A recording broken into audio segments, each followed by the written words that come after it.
Testing.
Okay, is everybody ready? We'll get started for the Committee of the Whole meeting. Thank you. We're ready to go with the Committee of TV. Thank you very much. Good morning, everyone, and welcome to the Virginia City Council Chambers. This is a regularly scheduled Committee of the Whole meeting. I'll call this meeting to order. Today's date is Tuesday, March 17th, 2026. Happy St. Patrick's Day. We have a very long agenda today moving forward, so we'll try to get through it as expeditiously as possible. Welcome to all of you who are here today with interest in specific issues regarding what's on the agenda. I do want to recognize that we do have a quorum present. There's one council that's absent, but we do have a quorum available. So we will begin this meeting with under appearances number one. And Britt, would you like to move forward with this agenda? Sure. The first item is Mr. Matt Reed, SCH, our city engineer of record. And the first item to discuss is the bid solicitation for 16th Avenue Culvert Replacement Project. Matt Reed, SCH, our engineer of record. Matt, good morning. Morning. So as we've discussed in the past couple of months, we've got that culvert project out on 16th Avenue over by the credit union, right towards the intersection of 169 and 53. And I think the biggest discussion has been, we've got some money ready for it, and how are we going to pay for the rest of it? So we do have the, I think I'm going to defer that back to Britt to have that discussion real quick on that, and then we can talk about timelines and whatever the council would like to discuss from that point. Okay, thank you, Britt. Thank you. We have an estimated $130,500 in IRRB grant, and then we just increased the storm sewer rates to cover the remaining amount that is needed, which is $221,632 estimated, because we haven't got the bids in yet, $221,632. $221,000, how much? 632 632, thank you. estimated, yes. Estimated. Okay, thank you. I'll move to approve. Councilor Paulson, was the motion to approve? Councilor Johnson moves to approve the solicitation for the bids for the solicitation for the 16th Avenue Culvert Replacement Project. Moved by Councilor Paulson. Is there support? Support. Support by Councilor Motley. Is there any further discussion? Councilor Paulson. Thank you, Mayor. The only other piece of discussion that I wanted to ask, Britt, do you feel that the collection of that is going to make it, or do we have to do something in the interim? Nope, I believe it'll make it. We had planned for about 100,000 in the last time's discussion with Baker Tilly in the report, so we increased it enough to cover it back, the remaining 100,000. That's what I thought we did. And so with the plan that next year, we know we'll probably have another stormwater project we need to do, so we'll just keep putting that extra funds back into that project. So I'm comfortable with that. Thank you. Thank you, Councilor Paulson. It has been moved and supported. Is there any further discussion? Hearing and seeing none, all those in favor signify by saying aye. Aye. Aye. Opposed? Motion carries. Thank you. Go ahead, Matt. The next one is regarding the splash pad, the submittal of a grant for the DNR. Yeah, excuse me. Yeah, so as we continue to work on the splash pad project and try to cobble together the funds to do it, there's actually a couple of applications that we're looking to work on here in the next couple of weeks. And this outdoor rec grant to the DNR is one of them. And the splash pad unit itself is the item that is eligible, eligible for that grant. So we're just looking for permission to go ahead and apply for that. I think that application's due the end of the month. Did we need any, I'm off track, sorry, but did we need anything for the LCCMR grant by the end of this week?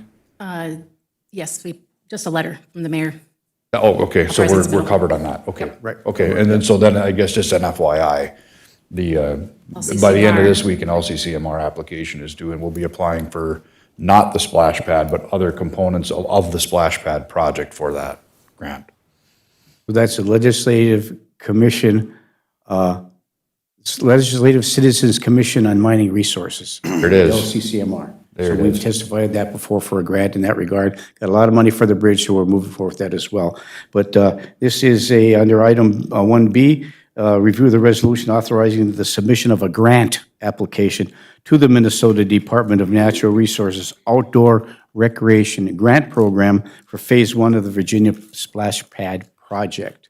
I'll move to approve the resolution. Councilor Motley moves to approve the resolution. Is there support? Support with the discussion. Support by Counselor Justin Skelko for further discussion. Further discussion, Counselor Skelko. I just had a question. I heard this weekend when I was doing other investigative stuff. But when they redid the fountain up at the park, did they build the infrastructure for a splash pad to be put there in the future? Is this true or false that information I heard? I was just curious. Yeah, we don't have Brian here either, but I do not recall that. I know we had to redo a part of the water line because the water lines in the Alcott Park are not located. We really don't have any idea where most of them go, except for the new ones we put in ourselves. So we had talked about it, but I believe in the end, we ended up taking that part out because what we needed to do for this, the fountain was way more than we expected. Okay, just checking. Thank you. Yeah, thank you. Counselor Bachschnider. Thank you. I know that we have an agreement with the Virginia Community Foundation that grants and things run through them. Is this going to be running through the Virginia Community Foundation? And if not, are we honoring the agreement that we had with them, which was my concern for the agreement in the first place? Thank you. Yes, we are honoring the agreement we have with them. All the donations that we're looking for, or sponsorships, are funneling to the fund. And then this would be, the DNR only gives grants to cities, so this would have to be a city obligation to do. So we would be a fiscal agent basically for this, for the project. Thank you. And then that's in alignment with the agreement we have with the VCF. Yes. Thank you. Yep. Thank you, Counselor Bachschnider. Counselor Beyondich. Could you tell me how much that grant, how much you're applying for on the grant dollars? For the Splash pad. splash pad? Not off the top of my head, I apologize. I can try to find it and I'll send it right away. Do you have it, Britt? Yeah, I can't remember what that amount was for the splash pad itself. I don't have it, actually. We were still working on it. Okay. I was just curious to know what the dollar amount was. And you can send it later, that's Yeah, fine. I can get it for you. I'm trying to think if I can remember. I mean, I want to say it was 300,000, does that I was sound gonna right? say, for some reason, 250 was coming into my head, but Yeah, the entire something like splash that. pad is what they would help pay for. And then we would use the MPCA grant for the infrastructure. So Okay. then it would be the two pieces that would come together. Because the gap was at like 209,000, somewhere around there. Correct. So the grant would cover that. Correct. So just to be clear to the taxpayers of Virginia, their dollars would not be going into this. This would all be funded through grants. That is the entire part, why we're doing this, is we're trying to fund this completely without city funds. Thank you. Thank you, Counselor Beyondich. We have a motion on the floor and support to review a resolution that's in the packet authorizing the submission of this grant application to the Minnesota Department of Natural Resources Outdoor Recreation Grant Project Program for Phase 1 of the Virginia Splash Pad. It's been moved and supported. Further discussion. Counselor Beyondich. Just one last question. Mr. Lindsay, is this something that I would recuse myself on? Thank you. Okay, thank you. It's been moved and supported. Is there any further discussion? Hearing and seeing none, all those in favor signify by saying aye. Aye. Aye, opposed? Motion No. carries with one, no, okay. Roll call, please, Pam. We have a motion on the floor. Roll call. Beyondich is abstaining. Yep. Bachschnider. Aye. Skalko. No. Huffy. Aye. Johnson is absent. Motley. Yes. Paulson. Aye. Motion passes 5 to with one recusal. Thank you very much. I'm sorry, 4 to 1 with one recusal. Thank you. Okay, next item, please, under finance. Did you want to give a quick update? Yeah, I can. Thank you. Just before the meeting started, we got an email from the district state aid engineer with some good news, so I thought it'd be a good time to share that. We've been talking for years about the frontage road, I guess you'd call it, 16th Street South, the one that runs over by Super One South across the 6th Avenue and north underneath the bridge. That is technically in MnDOT right-of-way, in MnDOT ownership, there's been back and forth on how we could get that thing fixed. The city just kind of took it upon themselves. Jim did it a few years ago to at least put a skim coat on one lane. As we've worked through that for the last several years, we've been trying to figure out a way. MnDOT wants to get rid of it. They want to give it back to the city. You're maintaining it anyway. But we've told them that we're not going to take it back until it gets fixed. And they understood that and have been trying to figure out a way to get that done so that they can turn it back to us. Wouldn't technically be a turn back, but give it back to the city anyway. And so one of the ways we had come up with working with them was they have a program called the Local Partnership Program, I think is what LPP stands for, where they provide, the city takes the lead on it, but MnDOT provides the funds for it. The trade-off there is the city covers some of the upfront design costs, things like that, but then they will pay for the entire reconstruct of the road and construction, engineering, things like that. So we've been working on that, and we were fortunate enough to receive that this time around for 2028 is when that money will become, fiscal year 2028 will be when that money becomes available, and it's just a little over $1 million. So the good news is there will be we'll have to work on it over the next couple of years. There'll be a share for the city, but it will be a lot less than $1 million. So the good news is we can work on getting that done, hopefully in a couple of years, getting that repaired. Then we can get the ownership thing squared away so that in the future, the city can do what they need to do to maintain that road properly. And of course, that does tie into Southern Drive corridor that badly needs to be repaired at some point. But good news being, $1 million, a little over $1 million, $1,086,588 is the exact amount, and we're moving forward on that project that we've been trying to move forward for several years. So good news to share. That's all I got. Thank you, Matt. And I have a question before we go to the rest of the council. So is the upfront cost associated with this as we move forward, and we'll have that available for fiscal year 2028, but can LRAP money be used for that? The design cost, it cannot be? No. Okay, thank you. Councilor Paulson. Thank you, Mayor. I was thinking of a similar line, but not that. Is this part of any of the trail system, that segment there at all? On Not 16? right now, it's not. Not to say it couldn't be, but I'm it just is wondering if not. we could potentially discuss that and tap into some extra partnership and resources potentially, if we did do that. Thought, Yeah, because in fact, that is one thing that MnDOT brought up when we were talking to them about trying to make it multimodal. There's a sidewalk down there now, but you can't even see it, which we would plan on replacing, but maybe instead of a sidewalk, maybe it becomes a trail. yeah. Well, something we could talk I was about. just thinking, and you do see side-by-sides kind of up and down there as well Yeah. as bicyclists and Yep. walking traffic. So it's, yeah, definitely, we got a little time, so we can talk about that for sure. Food for thought.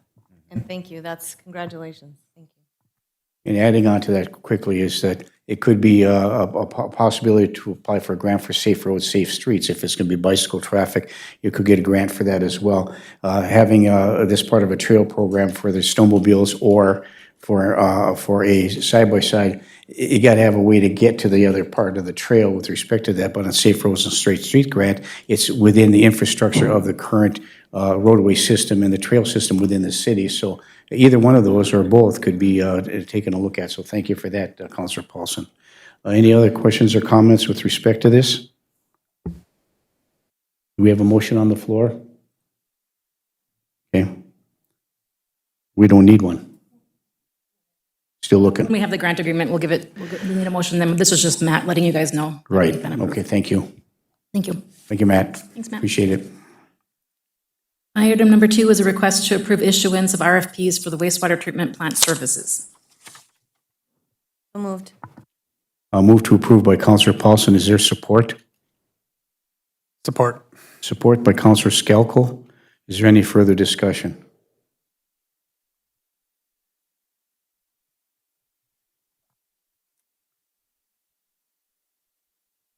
Hearing and seeing none, all those in favor signify by saying aye. Aye. Opposed? Motion carries. Thank you. Item number 3 is two requests for reimbursement of special assessments for rental code noncompliance. So could you please explain a little bit 3A and 3B for Mr. Peter Severson and Mr. Dennis Yorzak?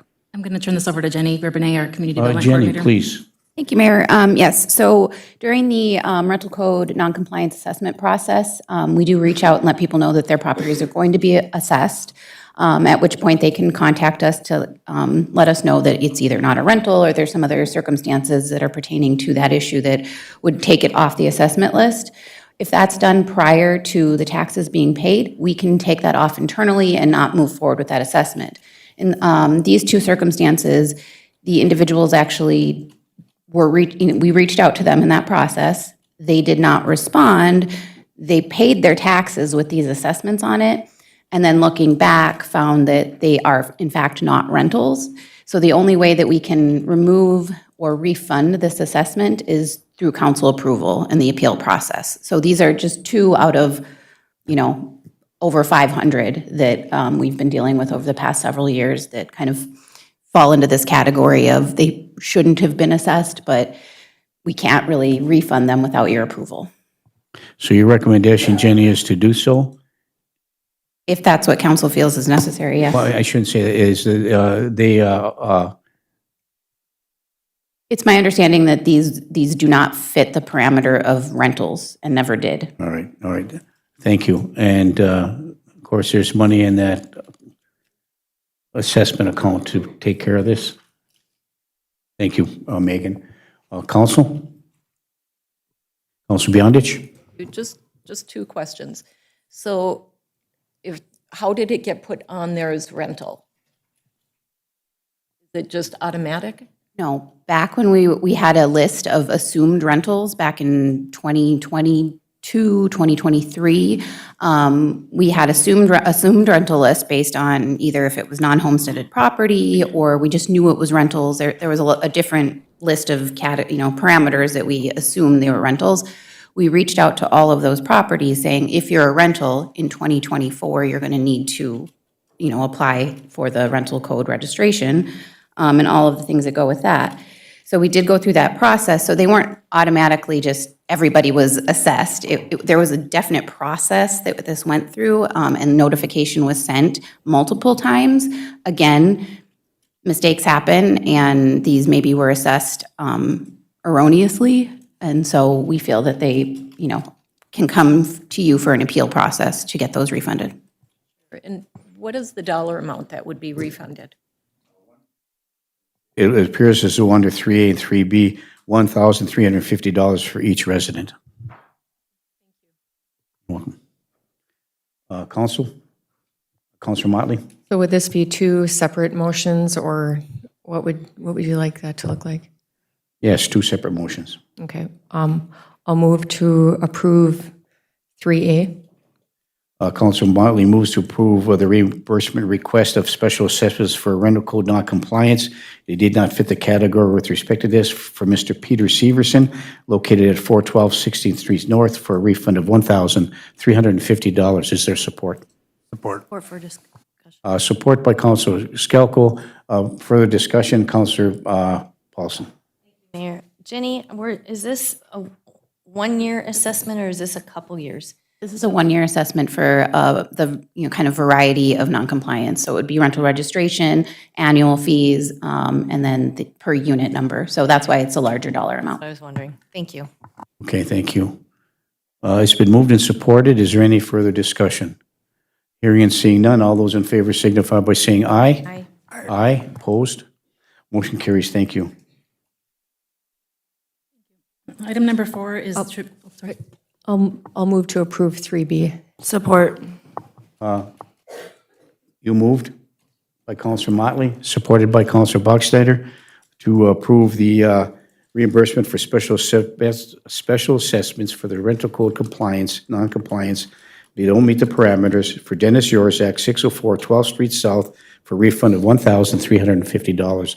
Is there any further discussion? Hearing and seeing none, all those in favor signify by saying aye. Aye. Aye, opposed? Motion carries. Thank you. Next item, Thank you. please. Now, item number 4 is just to review the bond parameters, bond parameters resolution for the steam conversion for City Hall. Counselor Paulson? Thank you. Britt, what is our gap? Was it 600,000? No. Well, it depends on what we were going to do. If we're going to take the 130,000 we need for the 16th Avenue, it's going to be, the gap was going to be 89,000 plus 266, 800. something like that.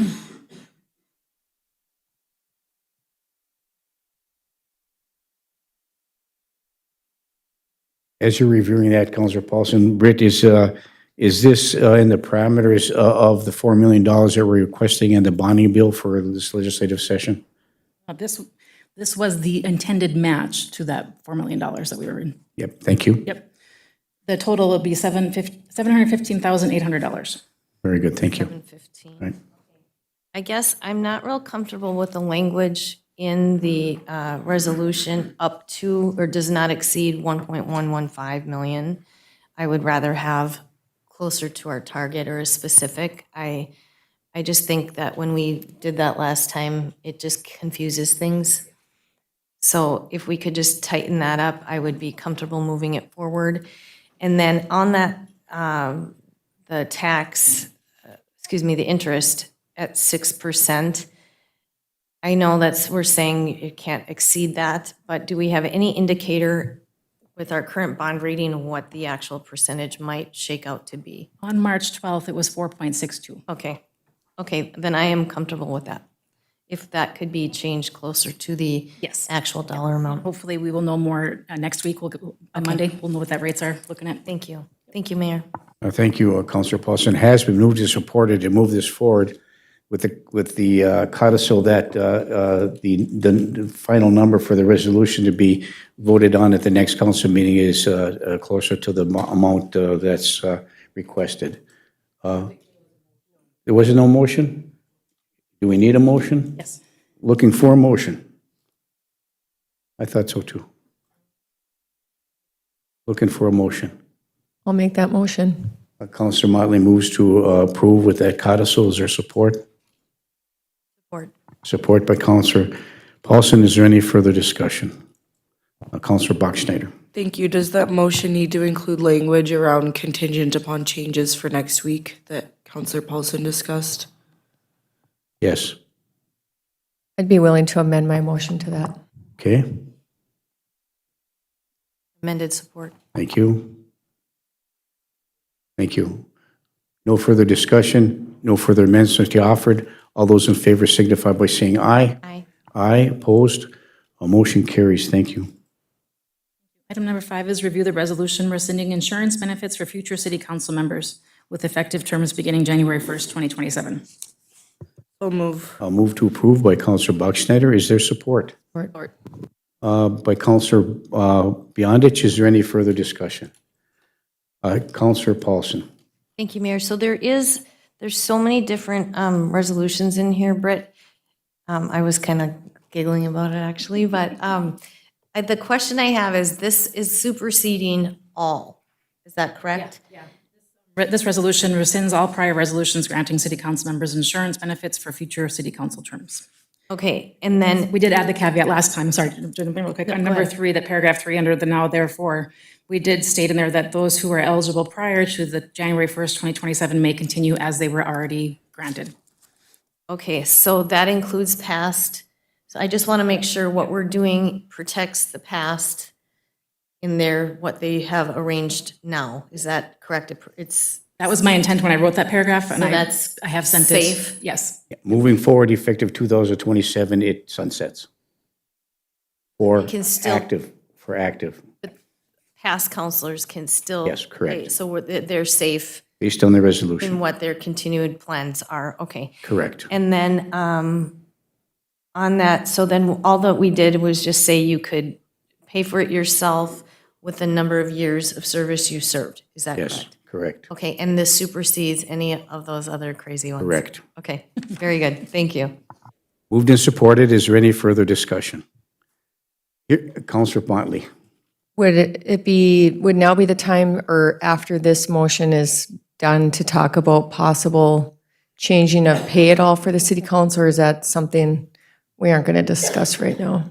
I think that has to be on the agenda moving forward and to discuss any adjustments or edits to the current benefit or salary structure that the council certainly has done. But this is just the benefit portion of it. Could we put that on the next call to talk about, Pam? Thank you. Thank you, Moved Mayor. and supported. Is there any further discussion? Councilor Bachschnider. Thank you. Does our charter specifically say anything about counselors getting insurance, or has this only ever been approved by resolution?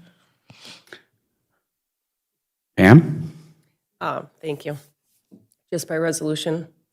And the pay would have to get changed, right, because it is an ordinance. So we'd have to update our ordinance. So there'll be more discussion on that, and I can look for recommendations or whatever from other cities similar to our size to see what they are getting paid, counselors are getting paid for that, and what their benefits are. And the Going purpose, forward. yes, thank you, Pam. And the purpose is to have that discussion and to try to find commensurate compensation for the city councilors. So, Councilor Paulson. Thank you. Pam, do we need to enact the ordinance then as, we'll have discussion, but does that ordinance have to be enacted before the filing date of May? That would be my understanding. Yes.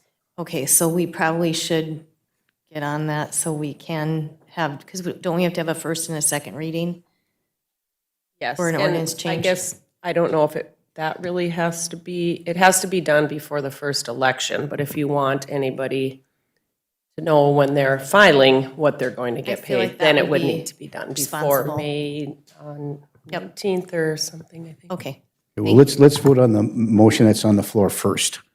Moved and supported under item number 7 to rescind the insurance benefits for future city council members effective for the terms beginning January 1 of 2027. Is there any further discussion? Councilor Bachschnider. Thank you. I just want to confirm, this does not have to go to the Charter Commission for review. This is not in the charter, but next steps, I think perhaps will, They do. based on pay, but this step does not. Does not. I think that the Charter Commission does have to review the charter. I don't think the council can just make changes to the charter without the Charter Commission reviewing. Is that right? Yeah, that's not in the charter. Pay is not in the charter, It's in the in ordinance. an ordinance. Okay, so none of this will Charter have to is go through the different. charter. No. Perfect, thank you. No, you're very welcome. It has been moved and supported. Is there any further discussion? Hearing and seeing none, all those in favor signify by saying aye. Aye. Aye, opposed? Motion carries. Thank you. Thank you. The next item on the agenda is to discuss the city council attendance at Rams Lobby Day at the Capitol on Tuesday, April 14th, 2026. Okay, thank you. First question I would have is, as we move forward, any counselor wants to go, is it required that each counselor who's intended to go, who wants to go, based upon, it's a meeting night for us, we'll talk about that. Is a travel request required to apply for? Do we have to fill out a travel request if we want to go to the lobbying day? Pam? I think as long as we have a motion approving it, that would be sufficient. I just want to make sure that when we have this discussion and the motion is made, well, how come the city council is not making our travel request when other departments or other employees have to go and to some other conference or training or whatever the case may be? So that was my only question with Fill respect one to. out and put it on the next agenda if that's. Okay, that's very good. Okay, thank you. Councilor Bachschnider, and then over to Councilor Paulson. Councilor Bachschnider. Thank you. I think to me, the difference would be when an employee fills out a travel request form, that is how we're learning about the travel, whereas we're having a discussion and learning about it. And then there would be no cost to the city as well for this day because the bus is included and they're not charging cities. But like Pam said, I think we could also include a travel request form just with the details. The difference being is that that's just how we learn about it for other employees where we already know about it. I know it's a meeting evening for us that Tuesday. It's a regular council meeting at 5:30 p.m. If we do want representation there, I would be willing to go, but also don't know if it's what we want as a council. So open to discussion on that. Okay, thank you. I guess as to poll the council to see who was willing or wants to go to legislative day, I think is important for, we have representation there, obviously, with the Rams bus. There's lots of discussions with the other legislators. You only get a few minutes with them, but it's very important that we go down there. So the goal and objective is one of two things: either move the council meeting to another day, or if there's only one or two that want to go, we'll still have a quorum to conduct city business on the regularly scheduled city council day. So Councilor Barkstetter you have requested that you'd like to attend if possible? I'm willing to. I think it's up to the rest of the council if that's how we want time to be spent, but willing to. Sure, thank you. Councilor Beyondich, and then over to Councilor Paulson. Councilor Beyondich. Would this council be amenable to moving the date of the council meeting, because a council meeting, the votes are final? So with some members gone, would that cause a problem? It could. April 14th is the date. That's the second Tuesday, obviously in April, that we're going to have our city council meeting. And if there's any methods to be voted on, say, for example, 2 councilors are missing and there are 5 present, it takes 5 votes to spend money. So it would create an issue, yes. Councilor Paulson. Thank you. I guess I would feel more comfortable if a travel request was filled out and on there formally, and even for just insurance purposes too. Okay, thank you.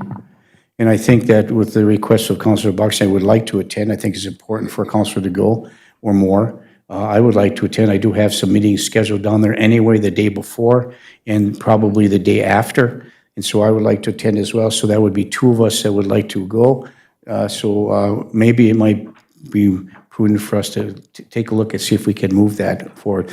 Please continue, Councilor Bachsteiner, and then we'll go to Councilor Motley. Councilor Bachsteiner. Thank you. And I think that if we don't move the meeting, but you are attending, I don't see a need for me to attend as well. So I think to make sure that there's a quorum here, that would also be fine. I'm just willing to, right? I went last year with former Councilor Friedli. It was a good experience. It wasn't a meeting day though, right? Like I think that that's the difference, that it didn't interfere with our regular business. So I think if we don't move the meeting, only one of us should probably go, and I think it makes more sense for you to be there. Well, I thank you, Councilor Bachsteiner. I will be going down there on a regular basis. We would not be taking the Rams bus down there, so, I mean, I could go, but if, I don't have to go. So, I mean, I would like to see another councilor available if you're amenable to go. You have 2 more years on your first term moving forward, and I'm on my last term. So I think it's important for me to have some future representation in the long haul. So thank you for that, Councilor Motley. I want to thank you both for volunteering. I am amenable to changing the date. So if you guys both wanted to go, my only request, if we did change the date that week, I can only be available on a Monday evening meeting. So if that would be April 13th, if we just moved it a day ahead to 5:30, just food for thought. So thank you, Mayor. Well, thank you. I'm amenable to Monday the 13th. Looking at the other council schedules, for the exception of Councilor Johnson, meeting schedule for Monday, April the 13th would be amenable. How about the rest of the council? How does your schedule look? At Councilor, 5:30 p.m. 5:30 p.m., correct. Councilor Skalko? I can be here. Okay, thank you. So looking for a motion to move the council meeting from Tuesday, April 14th at 5:30 p.m., which is regularly scheduled meeting, to Monday, April 13th, 2026, right here in the City Council chambers at 5:30. Looking for a motion. I'll make that motion. Motion by Councilor Motley. Is there support? Support. By Councilor Skalko. Is there any further discussion? Hearing and seeing none, all those in favor signify by saying aye. Aye. Aye, opposed, motion carries. Thank you.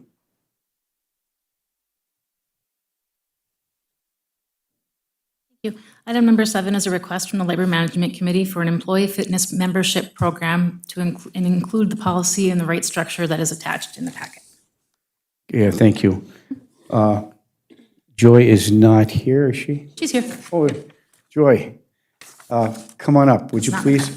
And as you're coming up, Joy Rudabush, he Human Resources Director invited me to the Labor Management Committee meeting to talk about a fitness program. The reason I was invited to go to that, because back in the day, I ran the police gym and the fitness program for the Airport Police Department and put together a very extensive program of employee participation and some factual and basis analysis for how that improves employee morale, improves their physical condition, and it gives us an opportunity to have a little stress relief in a structure that's amenable to us. We happen to own the Iron Memorial Event Center and the fitness program as well, and all the equipment there. So Joy, if you'd want to make a little presentation, and I'll maybe follow up. Yeah, so we were looking at ideas to increase recruitment, retention, emotional, mental health, well-being, all of those things at the Labor Management Committee level. And this was something we came up with, was offering a discount at the ITMAC. I did a lot of just conversations with different employees and leadership here in the city, and everyone was in favor of it. So we came up with a 50% off for employees and then their families. And I'll tell you, everyone is they're very excited about it, for the opportunity. And we also think it'll bring in other guests too, like an employee gets membership, then they might bring a friend so they're not working out alone. And so we think that it will improve the overall morale of city employees, at least that small step, saying we care about your whole person, not just the transactional things you offer. So. And thank you. And this is not a mandatory physical fitness program that's requested. It's an opportunity for volunteers to come in and work out while off duty. And so I'll give you the example. Working for the Metropolitan Airports Commission, we designed a program, both on duty and off duty of physical fitness. We owned the fitness facilities on each. We owned two on each side of the Metropolitan Airports Commission tarmac. One in the police area and one in the fire area, and then in the public area where all employees and their families were able to work out at no cost. And it was a voluntary program. And the first 6 months, we had about a 20% participation. After that, we increased to almost 70%. And it reduced our sick leave in that first year by 40%. So, and it did help morale and it improved things. So I'm fully supportive of maintaining the health and fitness, particularly there for our emergency responders who need to be in really good shape in order to accomplish the goals and objectives of their duties and responsibilities. And it gives them some incentive to do so. We're not asking them to participate and have any other codicil to that, where they're required to sign in how many hours they worked on the fitness facility, those kind of things. That all comes later on down the road. There was some incentives built into the fitness program back in the day when I ran that program. And if you work so many hours on so many pieces of equipment, the reason that you signed in is we wanted to maintain the integrity of the equipment that's being used. So if somebody used a treadmill and there were 10,000 hours on the treadmill, we want to make sure that we have the maintenance done on that. That was to track that only. And then we sent our police officers and firefighters are on a mandatory physical fitness program to the Riverside Sports Medicine Hospital in Minneapolis and measured their body fat, their blood, and all those kind of things, and had that analyzed, and the individual report was given to that employee, not to the employer. So they could track their fitness levels. And it actually improved the family issues as well. So I could talk about it for a long period of time. I went to school for that. I think it's a very important piece, and I support it 100%, and thank you for putting this together, Joy. Councilor Paulson. Joy, I just want to say thank you for the chart in the packet. I think that's really wonderful what you've been working on, so I really appreciate that. And that's the group in total, the labor management group, or labor relations management. It's Britt has been a huge help. I can't take any real credit for some of that. I'm just still new, but just listening to the needs of people. And I do have a lot of employees have been stopping in, just wanting to chat about various things. And there are things bubbling to the surface, very good things, but mental health is a big one right now. And I think that something like this really, to have a release or even just feel cared about as a whole person. Yeah, so it's the group is a very amazing group, so. Thank you. You're welcome. And Britt as well for working on this. I think it shows just a really positive step forward and support for employees. I just have two questions. When we had talked about this, I think at the inception of the fitness center, And I think it was brought at one point that it was possibly at no charge. And I think Brian had said that we can't do that, but we can do, I just want to make sure legally, I'm all in favor for this, but I want to make sure legally we are within our parameters. We are. Okay, awesome. And the second thing I have to ask is recusal on my part if I have a family member with a membership. Do I need to recuse? No. It's a minor, so it would be, Yeah, Brian? okay. Okay, very good, thank you. So I've been a member of the McFitness Center for a long time. It's an amazing opportunity for the public. With taxes, about $28 a month for a general membership. We're asking the council to consider a 50% reduction in that for the family. So when I pay single, it's $28. So, and thanks for working on that. So that's the proposal moving forward.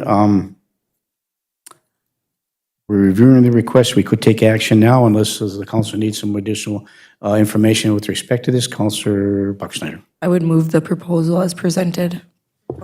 Councilor Buckschneider moves the proposal as presented. It's supported by Councilor Paulson. Is there any further discussion? Councilor Skelko. Just real quick, is there an age limit on kids to be there unattended? 13. Okay, just want to make sure. I don't want it to be a drop-off center and Correct. affect the people really working out. Okay. It has been moved and supported. Is there any further discussion? Councilor Beyondich. Councilor Beyondich. Thank you. And thank you for working on this. I think it's a great opportunity for the employees and families to partake in that, so thank you. Thank you. Moved and supported. Is there any further discussion? Hearing and seeing none, all those in favor signify by saying aye. Aye. Aye, opposed? Motion carries. Thank you. Item number 8 is a resolution to hire a patrol officer. So moved. Support. Moved to approve by Councilor Motley and supported by Councilor Bachschnider. Is there any further discussion? Hearing and seeing none, all those in favor signify by saying aye. Aye. Aye, opposed? Motion carries. Item number 9 is a request to authorize to advertise for summer student laborer positions.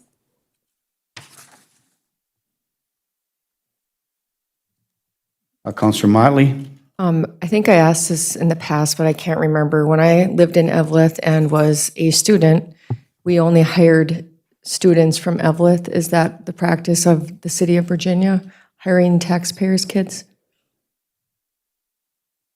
Well, I think I would need a little opinion about employment discrimination and things of that nature. Brian?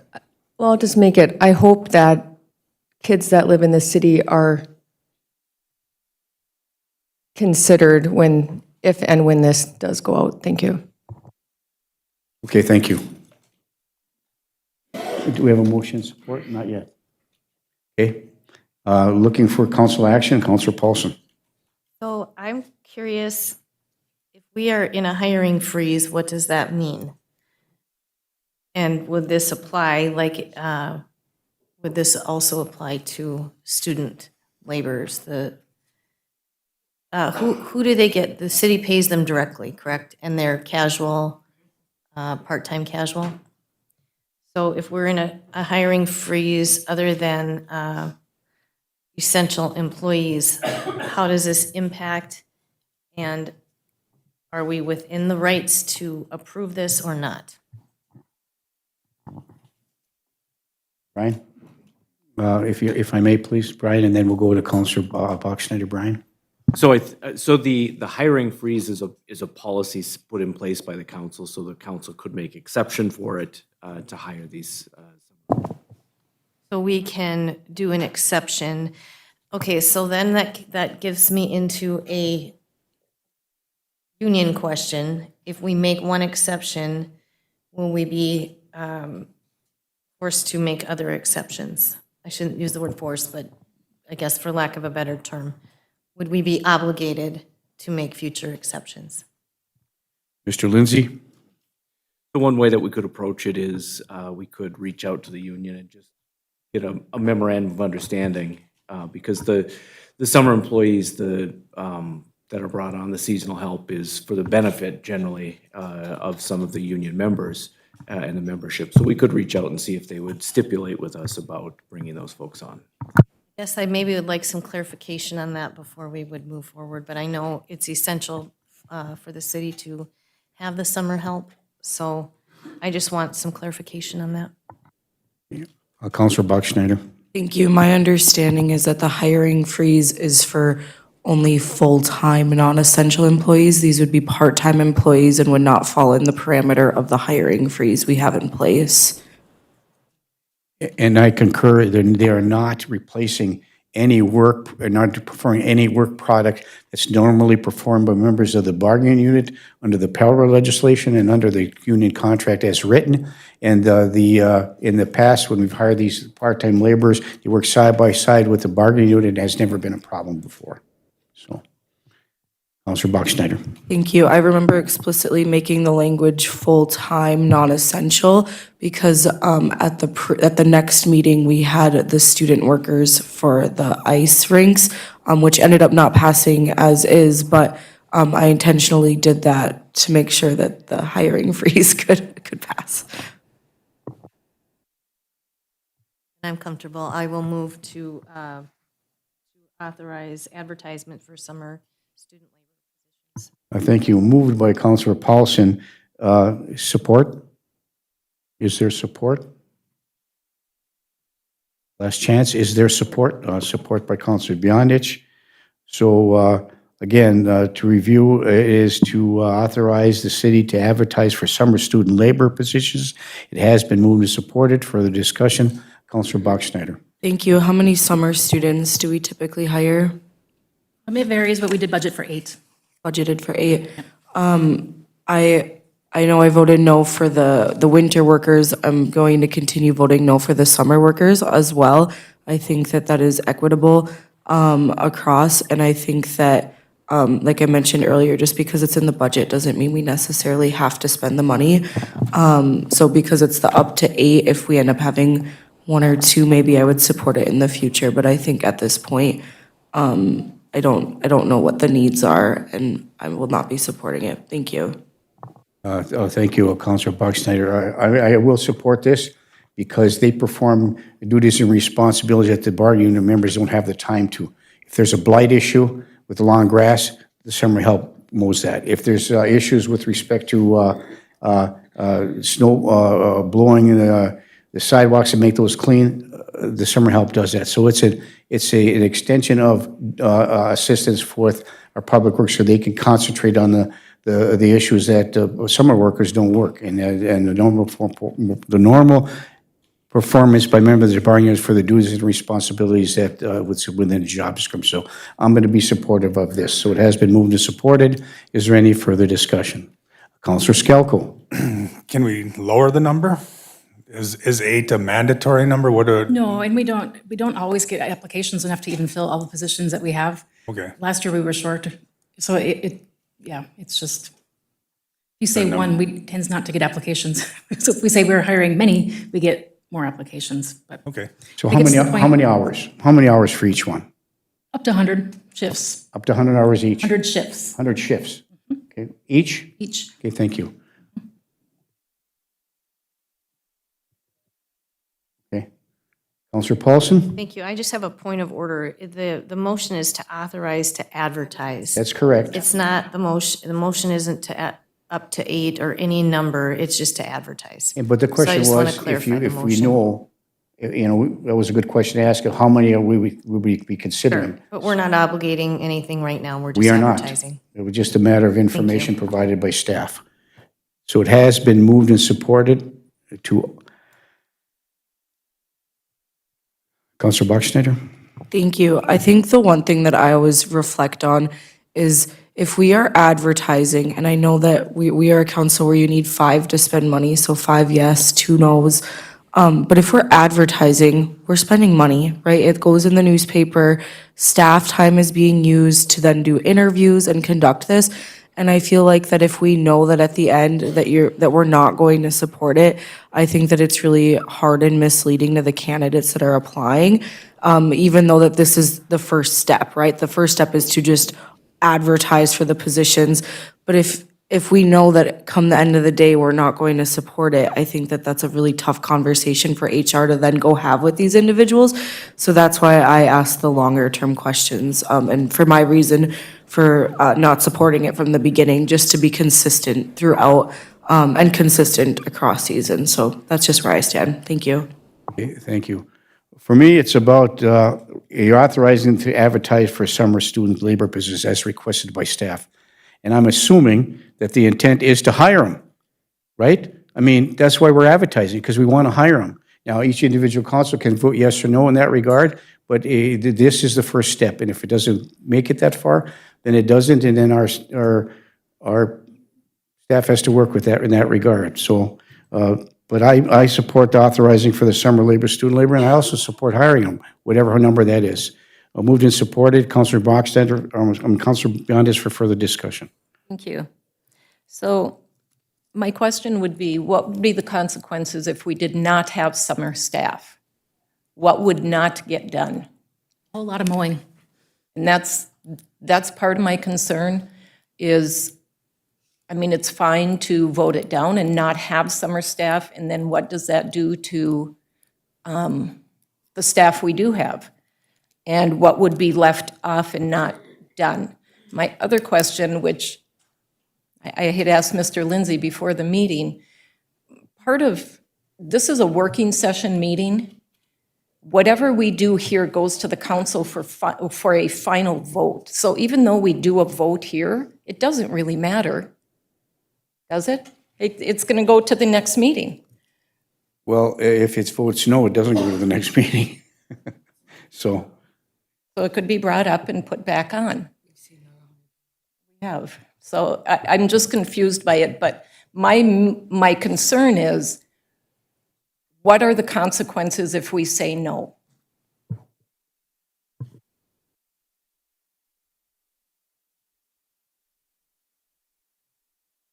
are you asking me to respond? I'm more or less asking, well, your opinion is valued, but department heads bring this forward to us because they know the needs. And if you're willing to speak, Jim, that would be great. Jim Rosvet, our Public Works Director. Jim, thank you for coming in. Thank you for being here. Could you please respond to Councilor Beyondich's concern? Good morning. We use them for several things, pothole patching, cutting grass, helping paint lines, handicap, curbs, all that. And they fill the voids, lots of laborers. I'm gonna be shorthanded. I'm shorthanded already. I've got one out on long-term surgery. I've got another one questionable going out on a long-term surgery. I've got a retirement coming up in spring. I've got transitioning probably from my blight officer, hoping to go into that repair position, so we'll be short and blight again. We've also taken on the lawn at the public safety building. A lot of variables in there, and my crew's gotta be out. We've got some serious sanitary, storm and sewer issues. We're gonna do everything we can to try to get some of this stuff and continue on this stuff. And unfortunately, the grass, the streets, a lot of that maintenance, I don't have the manpower to cover that. Thank you. Thank you, Councilor Beyondich. We have a motion on the floor as of yet, and support for that. Okay, further discussion. Councilor Paulson. So on the authorization to advertise, I don't know how this vote is gonna go, but there is free advertising on Facebook. So if we don't need to spend money, we can just solely do that if the vote is gonna go less than what needs to be to pass it. So I'm just offering that you can advertise for free, so.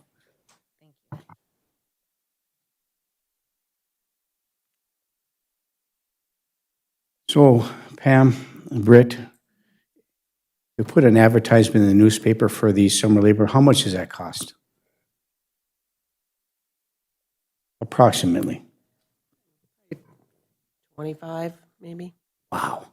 Okay, thank you very much. It has been moved and supported. Is there any further discussion?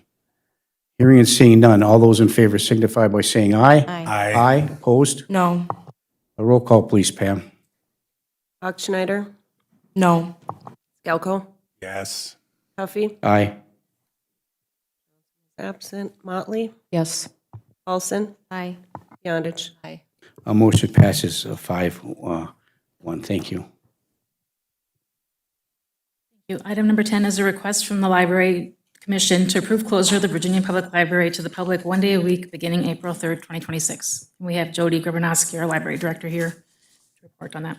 Jody, I think we're going to have to hear from you on this one. You're closing in August too, right? No, if we do this, this would affect August. So we started just with Saturdays in August. Due to circumstances beyond our control currently, I am out. One staff person, do not know when they will return. As you know, we don't have a maintenance person, so we've been so our custodial's been hit and miss. But with that also comes getting other things done, like running out of toilet paper because we hadn't had anybody that was ordering toilet paper because those are things that our maintenance person was doing. So thankfully, we got stuff pretty quickly. So part of this is we noticed with having, this person has been gone actually for 6 weeks already. We do not know their return. I have to close the media at 5 today because I do not have enough staff. As you know, sickness is like hit big time. So what we're proposing is right now through, starting in April, is to close on Fridays at noon because we have a really awesome following for story time. Story time's at 10:30, usually we're done by 12. We'll close at noon. This will allow staff to, for a couple different things, because we are open on Saturday. How we work our schedule is they take their comp time the week, within the 2-week pay period. So we don't have to pay overtime, which I've had to do because, again, not enough staff. This will also allow us to okay, what do we need to order? Because we ran out of random things because nobody has been assigned that, so we can get that done. So then after story time is over, which is May 15th, we would be closed Fridays, so we'd be open Monday through Thursday. Our normal hours, 10 to 6, and our Saturday, 10 to 2. We've looked at our summer scheduling. We have adjusted that to be Monday through Thursday because being on the desk is one thing. I was short 2 staff yesterday. No, 3 staff. 3 of them were out yesterday. So, and we want to make sure that we keep continuing to get good service. So it is also just to give us okay, staff are really stressed out because they are not getting their work done. And I'm so we're reprioritizing things and all that. So that is our request. That being the case, we would not close Saturdays in August. There might be one exception. It just depends on the book sale volunteer stuff. The book sale is towards the end of August, and usually we help bring books over or take books back. So when we'll work with Joy, and there'll be one day that will help with that. Okay, thank you. Jody? Counselor Paulson? Thank you, Mayor. Thank you, Jody, for coming forward on this issue. So I do have one question on the Fridays closures. Will staff still be there, but the library won't be open? Correct. Most of the staff will be there. We will be able to utilize our aides Monday through Thursday, then on Saturday, because of course we have them for limited hours. So staff, the part of it is so staff can get their stuff done so they aren't so stressed out about, because right now everybody's kind of freaking out because we are so behind on ordering, processing, and the other things that we've taken on due to not having a maintenance person. So that is, we open the building, we close the building, we do the trash, clean our offices, all that kind of stuff takes time. And that's what we're talking about. We are just talking about time to get stuff done. It's like a prep time. Oh, yeah, you do a story time. Yeah, story time may only last an hour, but the prep for that is at least double. So we have some of ours, and we have a really good mix now of programs that don't take a lot of prep, but then we do have some that take prep. So like today, Crystal is at the school for something that we planned months ago. They're doing the STAR thing, so it's really cool. So, but she's been there since 7 o'clock this morning. Preparing. So, yeah, so grades 4 through 6 are having a really good time today. Thank you for that. And then on the maintenance portion, Britt, I felt like we had discussions on this. Did we come to any decisions or conclusions? Because that's not right, that we have to get somebody to. Yeah, we've been, in the interim, right now, we've had a Public Works member coming a couple days a week to come assist, but we are going to be reassigning somebody there now permanently, now that we've got other things in place, partial days of the week. So the City Hall maintenance person will be going to both library and City Hall, now that we've got the Public Safety Center squared away. And that's kind of what I thought we had talked about, but I just want to know when that would be executed, because I feel like that's. Yeah, we need to let the Public Works person go back to Public Works, and so we need to move this person over this week. Is Jody and I that just a had the personnel conversation. with committee Jody. meeting, or is that just a? No, that was already part of the plan, we It's were gonna already do. done. Yep. And we're just waiting for that. And that was my understanding. Jody talked to the employee that's affected, and he's just waiting for the go button. Yeah, when we he's- there's been a lot of delays that are out of our control. And so now we need to relook at how we do things. And staff are really good about like, what do we stop doing? What can we Assist with. do? Yeah, and so right now I've been filling in for everything. So I'm really would be scared to show my email right now because it is insane. But I need to be able to get some of my stuff done. And But I so. just want to make sure we're addressing that maintenance issue, Yeah. so it is We hope so. addressed. Okay, it's just, there's been some delayed. Yes, there's been Okay. multiple delays, so. Thank you, yeah. Jody. Thank you, Mayor. Okay, thank you. Council? Is, under this item, approve the closure of the Virginia Public Library to one day a week beginning April 3rd, 2026, as recommended by our library director, based upon the information that she's provided us today. The Library Commission. Library Commission has authorized Yeah, this. the Library Commission. Oh, yeah, we went through all sorts of different scenarios with the commission and what would work and what would be effective for, because we want to continue to offer as many services as we can to the public, but we also need to make sure that the staff can continue to do that. So Yeah, they were and- great with feedback. And I am well aware of the Library Commission's support for this, believe me. Okay, anybody else? Hey, Counselor Bachschnider? Thank you. Do you have an end date on this? It's going to depend on, I would love to say I have an end date, but I still don't know when my other staff person will be back. So we are just, and that's part of the problem. Like, if we knew we had an end date, we could make it work, but we do not have an end date. And so I'm hoping I'll know in the next month or so, but it could be longer. That makes sense. I think I would support this if we did it for 1 month and then even in another month if we approve it again. But I just don't love the in perpetuity that's happening. What I would like to recommend is we do it through, so we do noons through story time, which is May 15th, and then Fridays until our person is back. The reason that I don't want to do it month by month, I need to schedule out weekends and closings for the rest of the summer, because as you all know, with Union, we okayed, before all this happened, I okayed all my vacation requests. Yay! But also now I need to plan around those. And so doing it month by month does not give me enough time to work with that. So I would like to at least go through, because also for patrons' sake, they like to know. They want to plan. And so if we can do this, so I would love to say, but the person that is going to be out, as most of you know, getting a specialist appointment isn't going to be until April. And so that is still at least a month away. And so I would like to at least put this through at least June 1st at the earliest, with the understanding that it could be this summer that we aren't open Fridays if we don't have the staff. Counselor Bachschnider? Thank you. And I understand that for sure. I think that even if we did the June 1st as an end date, I think like an end date of some kind would feel more comfortable. Otherwise, we're going to have to approve that not happening. That's just my personal opinion.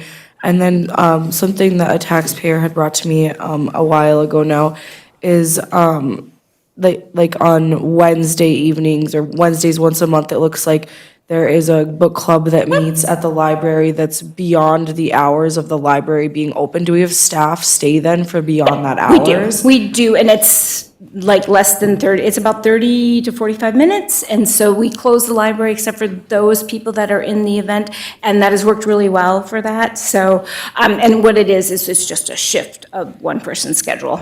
Okay, and so there isn't overtime there or anything like that? Okay, perfect. I do feel better about that. Yeah, the only time we get overtime is like, I offered it today because I'm so short-staffed, but nobody was available, so we're just closing the lower level at 5 o'clock. And that's one thing is, yeah, overtime is there. The library staff doesn't use that much of it because they're not available. They have different things going on, they can't stay late, that kind of stuff, so.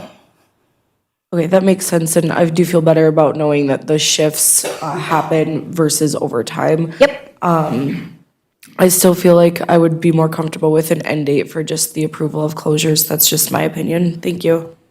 So, Yeah, thank you, Councilor Bachsteiner. A couple of clarifications, if I may, please. First is, now you're closing, there was earlier that you're going to close in August. that was never brought to you, that was just, we were at the discussion level with the commission, it was brought up at a random meeting before the commission had even talked about it, so that was just because of how staffing was going, and also because of the book sale. So you're not going to do this? So no, so if we do this for, like, so this is the thing, it's like, I'm hoping my person comes back, but for some reason, I don't know when, and that's the one, I would love to give you a date, but we don't have that date. So August is not in play? Right now, we're working on the Fridays, because that is the immediate need. Okay, so earlier you indicated that you would be closed noon on Friday. Now, is it noon on Friday, or is the entire day on Friday? So, again, because we have story time until May 15th, so we'll be open until noon until May 15th. After that, so starting May 22nd, we'll be closed on Fridays, and I would like to at least do that through June 1st, because, again, the person that is out doesn't have their specialist appointment until sometime in April. We're hoping that that person will be back for summer, but again, I have no idea about that. So the motion, the motion or the on-building grounds is to approve the closure beginning April 3rd for a one-day a week. Yes, so, and because we want to preserve story time, because we have a really, we have a great following for that, would we be open from 10 to 12 for 6 Fridays, and then on the 22nd, we would be closed, so we would close at noon on those days, so, and then we'll have story time, the last story time is the 15th, we do it by sessions for story time, so we have like a spring session, even though it's not really spring. We have summer reading, and then we do our fall-winter session, which is, starting Then my May. last question to you, Jody, is, does this save any money on your budget? Probably for overtime, Okay, thank you. or closing randomly because we don't have enough people to open the building or close the building. Yeah, I don't like closing it randomly. I don't. Yeah, know how and that- that's what we're trying to mean- prevent, because people mean- get really mad.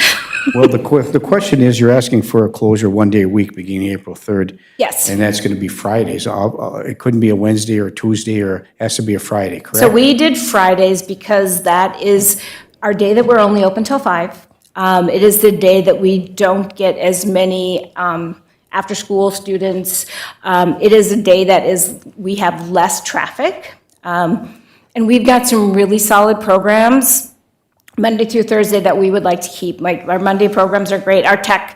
We have a tech thing on Monday that people come in for. We have our Yards of Yarn. We do, our book club is on Thursdays. We do our after-school programming on Tuesdays and Thursdays. So we have really solid set programs that are scheduled, that are working for us, and we're trying not to disrupt those, so. Okay, thank you. Council? I agree with Councilor Bachsteiner about, I would like a finite or a date that we could revisit based upon the circumstances surrounding your staffing, your vacations, your sickness. And I would say September. I mean, and then if we can do it earlier, great.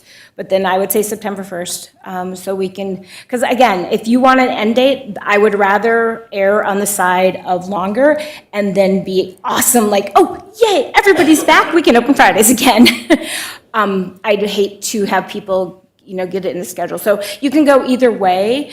But yeah, I mean, again, I would love if I had a magic 8 ball when I would have the staff back. But we are like, I guess when we talked about staffing last fall, we are to our like exact amount. But when you do vacations and there's somebody's out sick, yeah, then we struggle.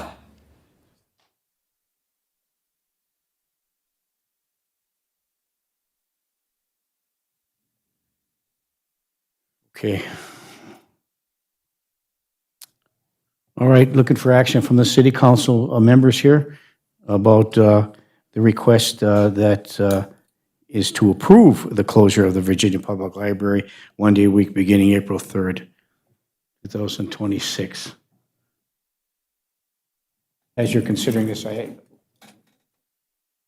Just FYI, April 3rd is a holiday, that's why we already closed that day.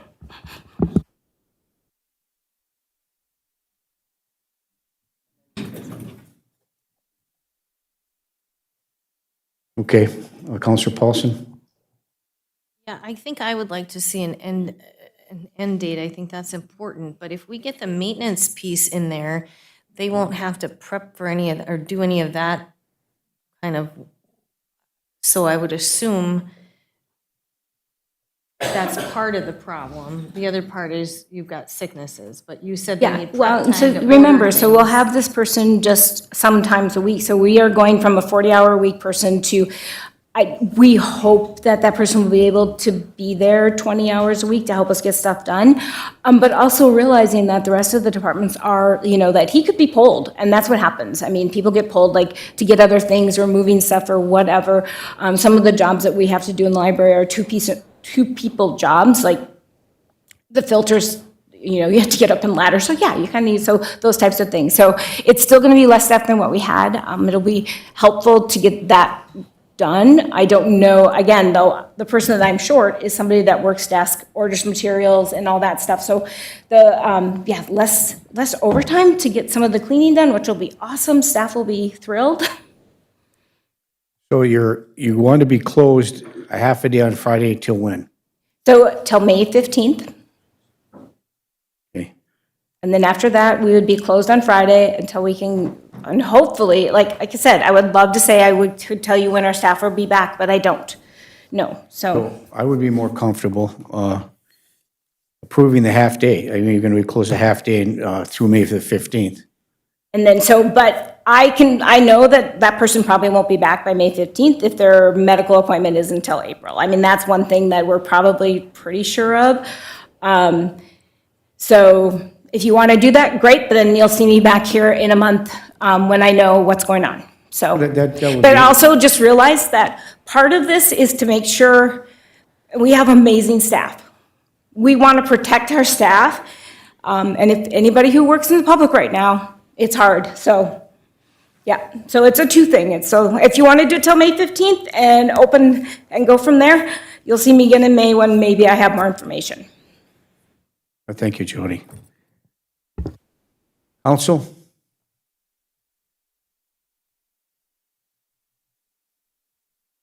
Any requests, any action to be taken on the request for the close of the public library for 1 day a week beginning April 3rd, 2026?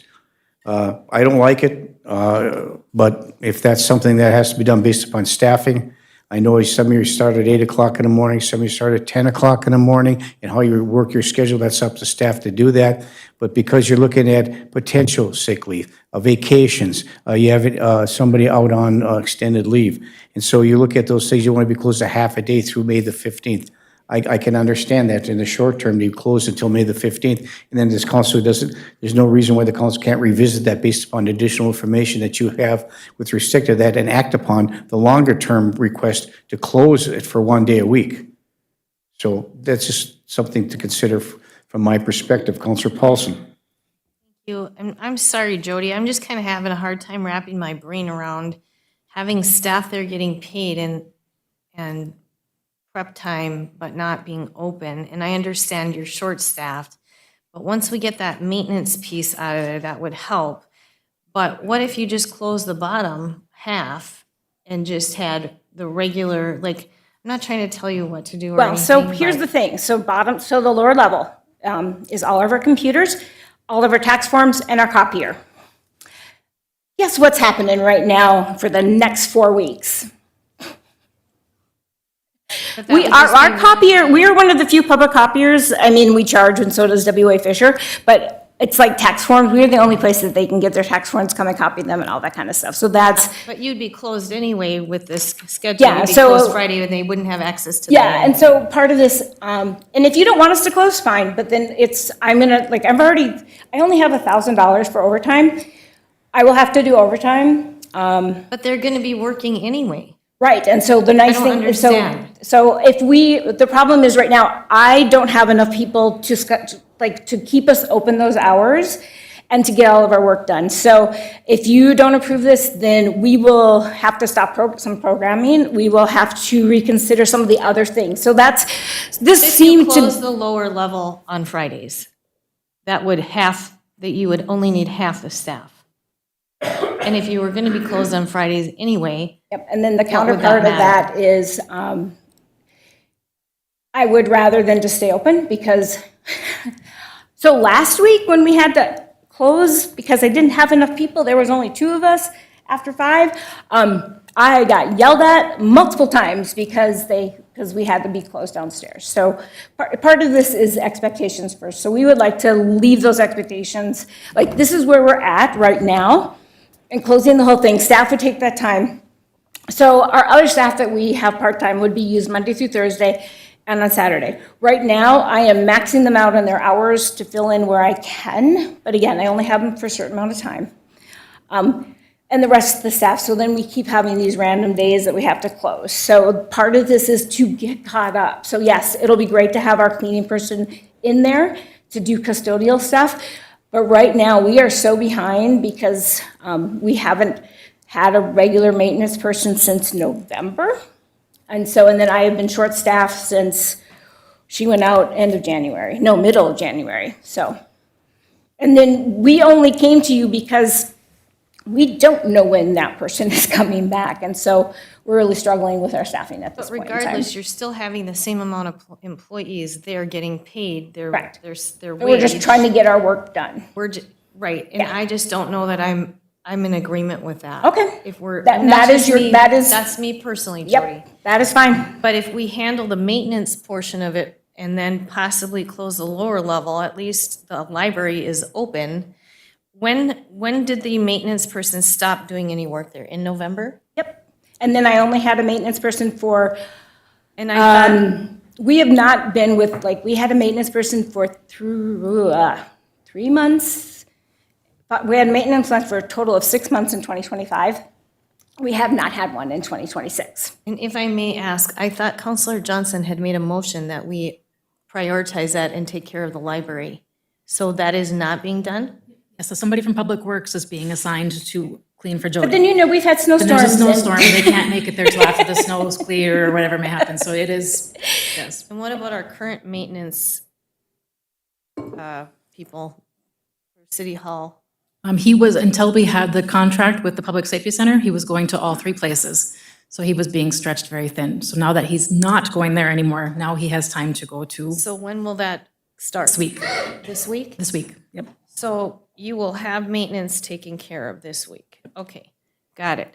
So But then we're it's still just- working out what is this person going to do? What are they going to be responsible for? Because this person is responsible for 2 buildings. So we'll have to work through that, so. I'm happy to do that, like, Please yay. continue, Counselor I guess I'm just, if the maintenance issue is going to be handled, that was your main issue, was that they needed prep time to order the things that weren't getting done and ordered and cleaning because there was no maintenance person. Now, if that is solved, and you're gonna have a maintenance person there this week, and you're just down a person, I would think you could still have the library open, because we've been down people in the past, and I don't know when this person's coming back. I'm down 30 hours a week. So here's the problem. So I have okayed vacation. So I have a person gone for vacation in April, and I will be down another person. So that's 2. Now, I would love to say, yeah, we can do it with what's there, but if somebody else gets sick, we are going to be randomly closing parts of the library because we don't have enough Then I would, coverage. if you're gonna do that, then close on Fridays and nobody comes in and nobody Okay, gets so paid. this is why we're having the I don't discussion. We're trying to understand. figure this out to preserve our current staffing levels. So this is where we're at. Okay. And like I said, I don't know when this other person's I'm coming not back. comfortable with this at all because I don't understand the problem. And I need to understand what the problem is and what a potential solution is before I would agree to pay staff to be at the library while the library's closed. Thank you. Okay, we've had a significant discussion about this, and the recommendation from you, Jody, as the library director, and the recommendation from the library commission, which I'm assuming is the proxy for you in that regard. So we have not taken any action here. The motion, not the motion, but the issue on the floor is to approve the closure of the Virginia Public Library to the public 1 day a week. This is the request, 1 day a week, beginning April 3rd, 2026. There has been no action taken by the council, so I would ask, is there any motion to move forward with this request? Is there any motion to move forward with this request? Is there any motion to move forward with this request? For the lack of a motion, there's no action to be taken at this meeting. Thank you. Thank you for your time. Okay, finally, thank you for your patience. Item number 11 is the update on the Attorney General's opinion regarding clarification of the Bridge to Independence program. Mr. Lindsay, if I may before, I know that there was a motion made on the floor by Councilor Johnson for the staff to send a letter to the Attorney General's office in the interest of trying to expedite this as much as we can to get an answer for the Finnegans and the staff. I called the Attorney General's office to let them know that there's a letter that's forthcoming. Was advised that the only person that can make that request is a public official. A public official is defined as the county attorney. So we reached out, Britt and I reached out to Brian Lindsay, our city attorney, to reach out to the county attorney for some information with respect to this. I'll have some more information and to disseminate my opinion moving forward, but I'll move to our city attorney, Brian Lindsay. Brian? Thank you, Mayor. So when we did learn that our county attorney was the avenue to pursue, I did reach out to Ms. Mackey, who's our county attorney. I didn't get an immediate response back, but with a little persistence, I was put in contact with Mr. Stromberg, who is an assistant county attorney. He and I had a pretty good conversation on Friday, which was followed up by an email from him asking me to frame the question that we would like Ms. Mackey to pass along for us. I have done that and submitted that question back to them using some of the correspondence and research or information that Ms. Bourbonnais had provided. And so that question is with Mr. Stromberg at the county attorney's office, and we await confirmation of whether Ms. Mackey will pass it along to the Attorney General for us. Okay, and thank you. Do we have have you had any additional correspondence with Mr. Stromberg with respect to the expedition of this anticipation of where a decision might be made to make this request to the county attorney? I expect it'll be, that decision will be shortly. Essentially what Mr. Stromberg asked is that we frame the question so that he could bring it to Ms. Mackey and ask her if she'd be willing to carry it forward for us. And I understood that he would respond to us in short order, so I'm expecting within a day or so we'll get that response back. Okay, thank you. So, well, my issue isn't with the business. I think it's like I said in the newspaper, you have a very solid business plan. You have exercised a lot of patience, invested a lot of time and money into this. I simply was asking as our table, and I voted for the tabling motion because I have the utmost confidence in Jenny Bourbonnais. She's done a lot of research in this regard. I have a lot of faith in our city attorney in that regard. But for me, as an elected official, my duties and responsibilities to try to cross the Ts and dot all the Is. And I don't question the dissemination of information or the opinion by either our staff or by our council. But the issue for me, there could be some potential litigation here. My responsibility as an elected official is try to mitigate that as much as we can. And so I'm hoping that the validation of, I'm hoping that the validation of our staff comes from the Attorney General's office. But I support, I don't, like I've said in the meetings, cannabis law is, in my opinion, so convoluted, but it's the law, and we're required to provide you the zoning opportunities in which to open your business, and I support that 100%. I just need some clarification and to validate what our city attorney and what our community planning developers has. And so I'm hoping that it gets done in short order. Councilor Skelko. I want to move to amend the previously adopted motion to table the vote for approving the cannabis registration for Finnegan's Farm so this council can resume discussions today with newer information and some clarity to be discussed. Support. Question for that. To rescind the motion, is that to be done by the motion maker? Not necessarily. good. Basically, what the motion is it would be to recall the item for consideration. Okay, thank you. So the motion by Councilor Skelko is to recall the motion that was previously passed for additional action. And it's supported by Councilor Bachschneider. Is there any further discussion? Councilor Paulson. Thank you, Mayor. I guess I'm on the same lines as you. I want to preemptively get a ruling on this from the Attorney General's office to hopefully to stop any type of legal action to come against the city of Virginia. So I really do want that information. I don't know what the point of bringing it forward is when the motion was tabled. So I guess I'll make another tabling motion until we get the information from the Attorney General. Brian, can you explain to us what the motion was, please? Hang on just a second for my emotional response. I understand where you're coming from. Thank you. Hang on just a moment. Brian? Thank you, Mayor. So essentially, as I understood Councilor Skelko's motion, it was essentially a reconsideration of the tabling motion.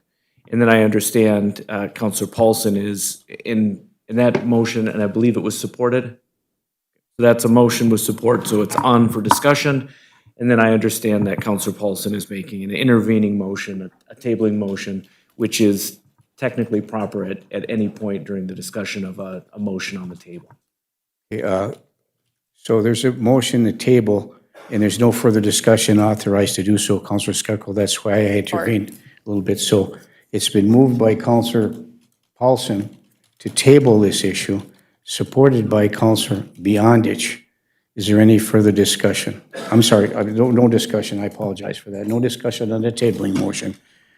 All those in favor signify by saying aye. Aye. Opposed? No. No. Roll call, please. Skelko. No. Cuffey. Aye. Mr. Johnson is absent. Motley. Yes. Paulson. Aye. Beyondich. Aye. Bachschneider. No. Motion. Pam? Passes. Okay, we can't discuss anything at the tabling motion, but we can continue to discuss this issue, can we not? Yes. Councilor Skelko. Brian, can you explain what the framing was, kind of this question?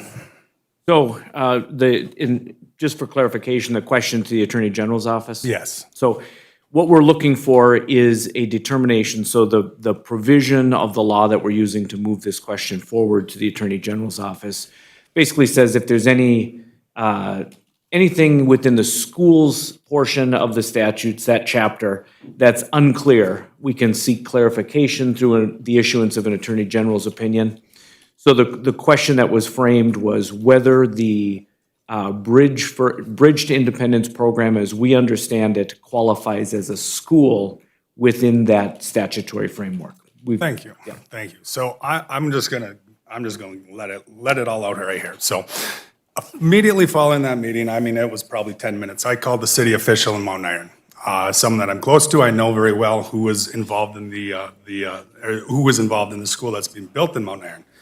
I asked him specifically, is the Bridge to Independence moving from its current location to the school? They said yes.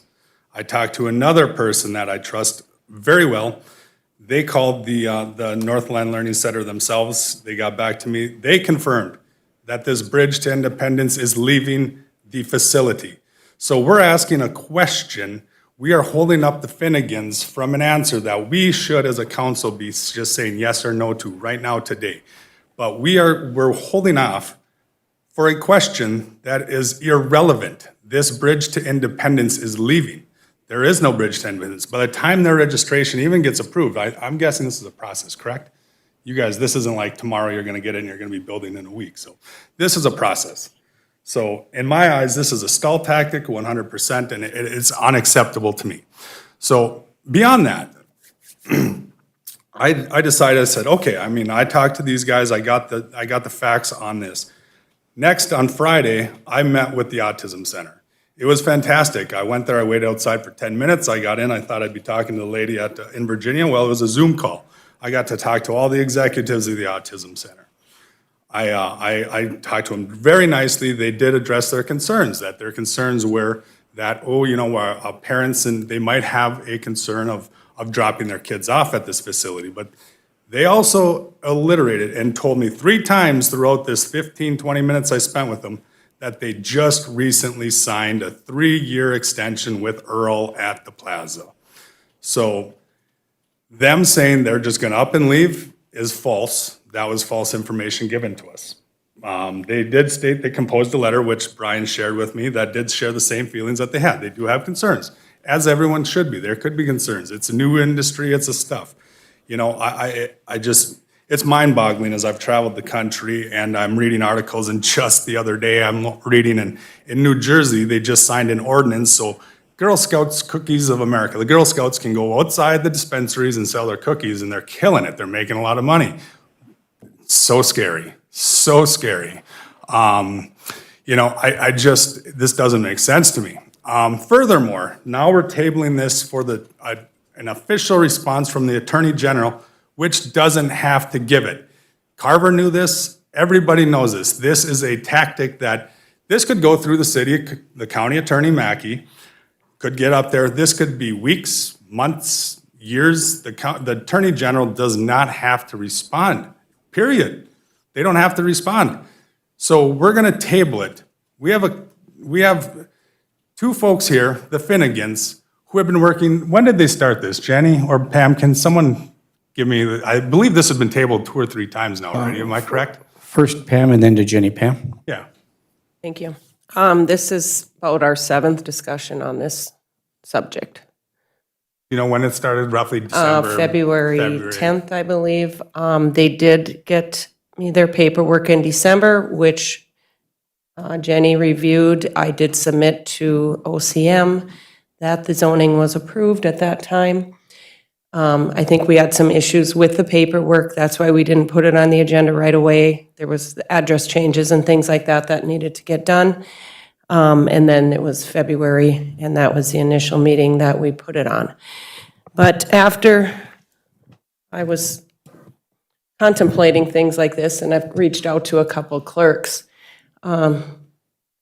this is a registration. Not sure if Mr. Lindsay can answer it or not, but the state, OCM, has already approved the license. This is a registration. My question is, do we need to approve a registration? It's already a done deal. All we're asking for would be the payment, if any, which would be getting 1 year for a renewal. So why are we contemplating a registration if the zoning has been vetted? And that's staff that works on that. So that is one of my questions that I have concerns with. One of the cities said they have it in their ordinance that it does go through council for approval on a registration, and the other city does not. So those are, I've only gotten 2 responses from some of the clerks. So that's just my question. And how are we going to move forward with all the other ones? When OCM already approves the low potency hemp, and unless it's not in a zoned area, we have nothing to say about it. They pay their fee, I get notification, I send them an application, they pay us their fee, and it's done. So my question is, going forward, should we even be adding registrations on the agenda? Thank you. Yeah, thank you. And I concur, Pam. The issue is for us is, and under our ordinance, are we required in any way, shape, or form to approve a registration? Okay, I mean, do we have any legal requirement to approve a registration? And why is it on the agenda for us to approve a registration if we're not required to do so? I think we just have it on the agenda as a formality so the council is aware and to approve it. And that's what I'm saying. Maybe going forward, we don't. But we, and Jenny and I have talked about this, we wanted to make you aware of what is going on. So we don't approve any other business registrations in the city. We basically approve liquor license, tobacco, and that kind of thing. So it's just up in the air right now. Okay, well, it was on the agenda to approve a registration. Approve a registration. Why would you have to approve a registration if it wasn't required? We were just doing you guys a favor, I guess. Oh, no, I mean, no, I understand it. It's just that from a decision-making perspective, it was my understanding that we need to approve a registration. In order to do that, the registration was related to zoning. And in order to find out if we're zoned properly, that was the goal and objective to do that. And our staff has vetted it out, our city attorney has vetted it out. There was a question of whether or not there's could be some potential lawsuit or litigation. There was an attorney that made a presentation here, and the goal and objective was, my premise was based upon that requirement that we had to approve a registration. That's why that's why the Attorney General office get involved, because if we had to approve a registration and it's based on zoning, if that was required for us to do so, to validate what our city attorney and what our staff has says from the Attorney General office clarifies the zoning. And if we don't have to have a registration, why are we here? That's my question. Councilor Beyondich. Thank you. That was kind of my question also. And I have nothing against it. But I will say this. Disagreement is not disrespect. It is a sign of a healthy, functioning government. City maturity means we can debate ideas without belittling one another. I was elected to bring forward the concerns and perspectives of the people I represent, and that's what I've done. That sometimes means I will take a different position. That should never be met with ridicule. We can disagree vigorously and still treat each other with dignity. We can have healthy discussion. And we are not always going to agree. And that's part of being a body of a council. We come here with different ideas. We are not always going to get our way on how we vote. I have been here going on 7.5 years, and I don't always get my way when the vote is taken. That's not how this works. We discuss it. I bring forward what constituents have brought to me. I have stood up for residents that I may not necessarily fully agree with, but that's not my job. My job is when they come to me and speak to me, that's who I represent. I was put here by taxpayers. I wasn't appointed. I was put here by taxpayers. That's who I represent. Thank you. So 100% respect what you said, and I agree. Okay, I wasn't done. I was still let's talking. follow the protocol here, the council. It was still my turn. Everyone was just kind of bouncing in with me, but okay. Okay, thank you, Councilor Beyondich. Okay, Councilor Skelko, we just want to have a professional decorum process moving forward in our council meeting. I know the emotions are high. I know your emotion is high. Counselor Skalko, and then we'll go over to Counselor Paulson. Counselor Skalko. My emotions are great. I'm excited for the Finnegans to come into town. Another fact, Finnegans are looking in Evlith. I mean, I don't blame them. Or does anybody blame them? This process is putting them back weeks, months. Again, it's a registration. I talked to Patrick and I talked to Kelly multiple times. And when we say constituents, I don't think we're talking about all the constituents right now. I think we're talking about Earl Heisel and the North Plaza building. This is where we're at. We decided this because of that. We didn't take into account the taxpayers here who want more business to come to Virginia. They don't want, we have a business that's gonna bring people from outside the business. We didn't take into consideration Ken Washke Auto Plaza, Pohaki's, Kimmy Christensen's store, The Freeze, Irma's Finland House. These are all businesses that are gonna benefit from people from outside the community coming into our town. We didn't take in consideration on this. My property taxes went up $878. I want more businesses. Economic development and restructuring this budget that we're continually discussing are my two main focuses for joining this force. And I don't think we are making decisions based on it. And I respect for 7.5 years you've been here doing this. But in 7.5 years, I've been here for 4. My mortgage has gone up over $400 since I bought my house less than 4 years ago. So are we really taking in the whole town here? 8,267 according to the 2024 census, and this decision seemed to be tabled for 1. We have people here. They want to move forward with this, and I want the Finnegans to come to Virginia and not go to Evlith. It would be a kick to our face as Virginia, as city taxpayers, to lose a business because of a technicality of a build or a program that we've vetted. We had Mr. Lindsay check it. He's confirmed it, reconfirmed it, and I think he's reconfirmed it twice, that this is all legal. We went, Jenny, Pam, Britt, Brian, whoever else was involved, they did their due diligence, and we are not giving them credit. What we're telling them is, nah, let's table it and wait for the Attorney General that might get back to us in 3 months, 4 months, 6 months. Don't worry, Finneys, just keep spending your money and just waiting. It's no big deal. So I don't believe we are representing the city as a whole. Yes, every decision we make is gonna affect somebody, everyone. 100% of our decisions are gonna negatively affect a very small group of people. It is a fact, there's nothing we can do, but we have to look at it as a whole.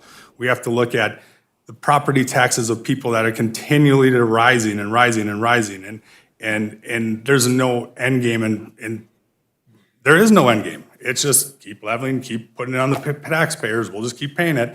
Let's just scare the businesses away. I can't live with this, and I don't agree with any of it, and we are literally asking the Attorney General for a question that is irrelevant because the program is gonna be leaving. So again, I'm gonna leave it at that. I am going to again try to amend to reopen this conversation, and I'll continue to do so, and I'm going to fight for the Finnegans, the taxpayers here who are supporting them today, and the growth of Virginia in the right way, which is economic development and restructuring what we currently are how we are currently operating. So I leave it at that. Thank you, Counselor Skalko. Just before we go to Counselor Paulson, with respect to the registration requirement, or if it, the lack thereof, you have some information you could disseminate that could help this conversation move forward. Brian? I can, Mayor. So with the city's involvement in the cannabis system, we've got 2 opportunities to kind of put our hands on it. One is found in Minnesota Statute 342.13, which allows us some very limited zoning control or regulation. And the other is Minnesota Statute 342.22, which is the registration system, and specifically subdivision 3 indicates that a local government shall issue a retail registration to a cannabis microbusiness with retail operations endorsement. If these conditions are met, it has a valid license from the, or preliminary approval from the state, has paid the registration fee or the renewal fee, and if applicable, is found to be in compliance with the requirement of this chapter and any preliminary compliance checks that the local government, unit of government has performed, and I understand that that happened back in December. Before issuing a retail registration, the local government unit may conduct a preliminary compliance check to ensure that cannabis business or hemp business is in compliance with any applicable local ordinance established under 342-13, and then is current on all their taxes in the location where the retail establishment is located. So it's that, that one particular item, that preliminary check, has been the subject of our meetings, as I understand them. So it's the last question, just one more question. Trying to maintain a professional quorum here. The issue for the registration, are we required as a council to approve a registration? Ryan? It's sort of an administrative function, Mayor, because the language of that statute is shall issue upon the occurrence of those specific requirements. So once all those boxes are ticked, then the city doesn't have an option whether to issue or not issue. Okay, thank you. That clarifies a lot for me. Councilor Paulson, and then over to Councilor Bachschnider. Councilor Paulson. Thank you, Mayor. So I would agree with that registration language. For me, this was always about zoning. So that's the question that we're asking from the Attorney General. The distance, if that's a school, and is the distance. So to me, the registration, like you're all saying, is a moot point. Like tobacco and alcohol, and what other transient merchants. Those are Regist- licenses, Okay. not registrations, they're licenses. But they still go through the state, not transient merchant, but liquor, and they have to get approved by the state. Right. So I'm just saying, like, this is different, but for me, this is zoning, and I just want that clarification piece to dot the i's, cross the t's, knowing that we are, that the zoning meets the criteria in our ordinance, which states 1,000 feet from a school. So that's where I'm coming from, and you can't approve a registration until that zoning piece gets answered. And I know you both have answered that. There is a differing opinion. There is also potential litigation with an injunction, which would go on for months and months and months, potentially at hand. So preemptively trying to solve this problem before an injunction happens is what I was trying to do originally and get that clarification.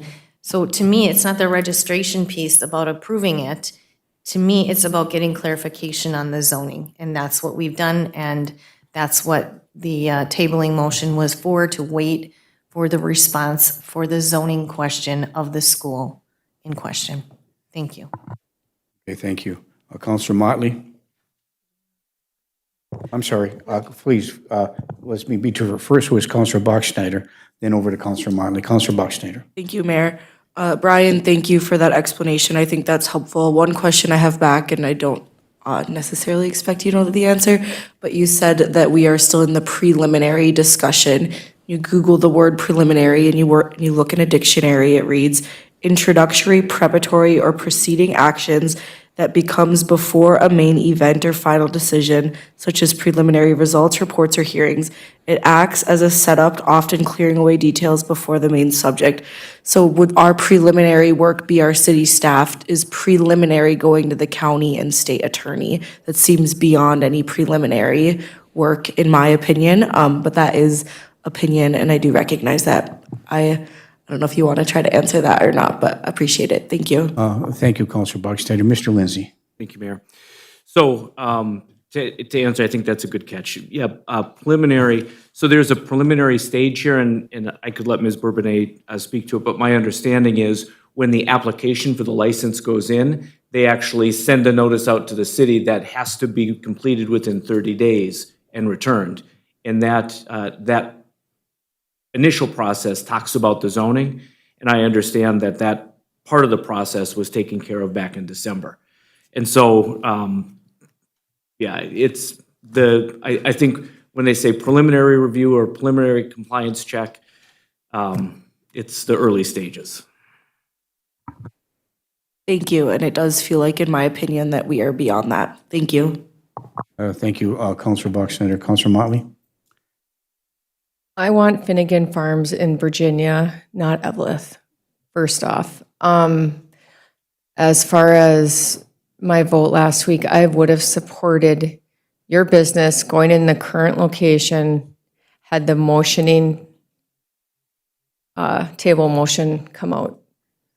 And then it was like, well, if I approve, and I know it was a close vote, I approve the motion or support the motion to table, that wipes the city of possible legal fees one way or another. So in my head, I'm thinking, okay, we can avoid a lawsuit from here, we can avoid a lawsuit from here by punting it to the Attorney General's office.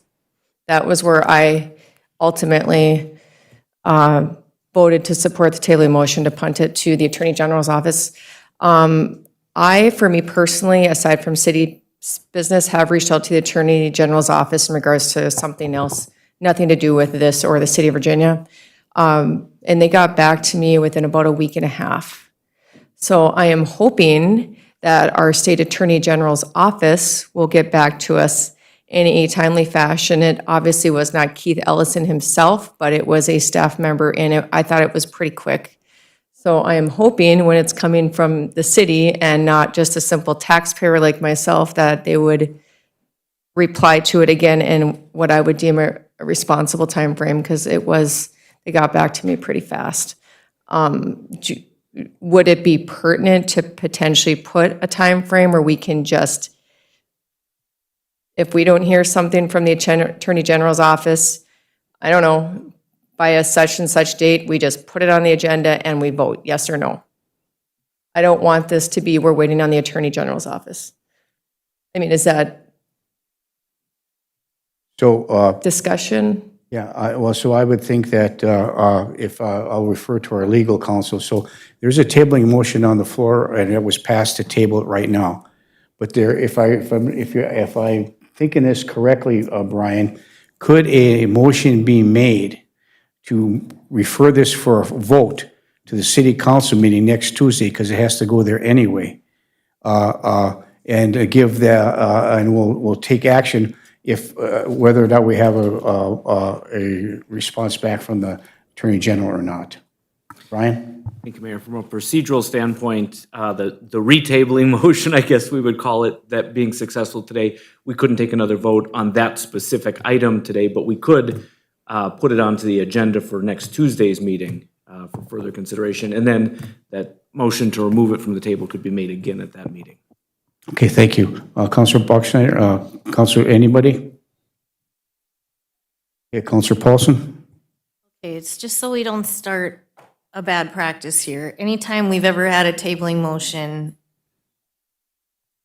we don't bring it forward to the next meeting. So I don't want to, I mean, I understand the time frame. I think that's maybe an important part, an important piece. But I don't want to open us up to, okay, now that it's tabled, it can be reopened at the next meeting. So the question would be, even if it's tabled at this meeting, we can still bring it up at the council meeting, correct? Correct. And the motion, the technical motion that would be made under Robert's rules would be a motion to revise a thing considered. It's essentially, it says, we've made this decision in the past, but we're moving the item back onto the table, and we're going to open it up for further consideration. I don't think we would be starting a new precedent, because that avenue is always permitted under Robert's rules. Even though cities aren't required to follow Robert's rules strictly, we do guide ourselves by them pretty closely. Pam? Thank you, Mayor. So because it was tabled at the last meeting, the wording on this agenda was to get the update, if there was any, from the attorney or whoever, staff, regarding the clarification on the Bridge to Independence. So, Brian, would that be something I would put on the next agenda, worded that way, because this was tabled again? I think we could put it onto the agenda just as cannabis registration. Just kind of hold it as an item. And that doesn't necessarily indicate any specific action, but would keep a placeholder for this discussion to continue and would allow a place for a motion to revive the item. Thank you, Brian. Counselor Bachschnider? Thank you. I think Pam covered what I was going to ask. So just to confirm, we can just do that in no form of a motion. That will just simply happen because it was on the meeting today in the language of update on. And so the update will continue until there is just no more update to give. Right, and so if the update doesn't come within a week based upon the previous requests or motions, we can act on it on Tuesday, next Tuesday. Thank you. And that may help expedite the process a little bit more. Counselor Paulson? Thank you. Brian, did they give you any indication of time length for response? Like once the county attorney would submit that to the Attorney General? No, they didn't. So essentially, the assistant county attorney that I spoke with said that he wanted us to help frame the questions so that he could bring it to his boss. And so he didn't commit to us that he'd be back to us in 2 days or a week. He just committed that he would bring the question forward. Well, I do think it's important we get some timeline. Could you think you could get some timeline by Tuesday so we could understand what we're looking at? Because it isn't fair to do this prolonged situation, and that was never my intention, but to clarify for the zoning specific to avoid potential litigation. Mr. Lindsay? Mayor, I will continue to be in contact with the county attorney and to try to push the issue forward as requested by the council. I appreciate that. Thank you. Okay, thank you. So at the next council meeting, he brought up, we have to vote, there's no vote here, but at the next council meeting, we'd have to go to the council meeting anyway for a final vote, so we can talk about it and take action next Tuesday evening, which hopefully we intend to do so. And so, once again, I want to apologize to the Finnegans for the prolonged issue with respect to this. Normally, nobody is allowed to speak at these committee of the whole meetings, but I'm going to make an exception here. Mr. Finnegan, please turn the light on to green. Thank you. So I also did some research on a definition, and the feedback we've got from Mr. Heisel and Mr. Richards was all hearsay.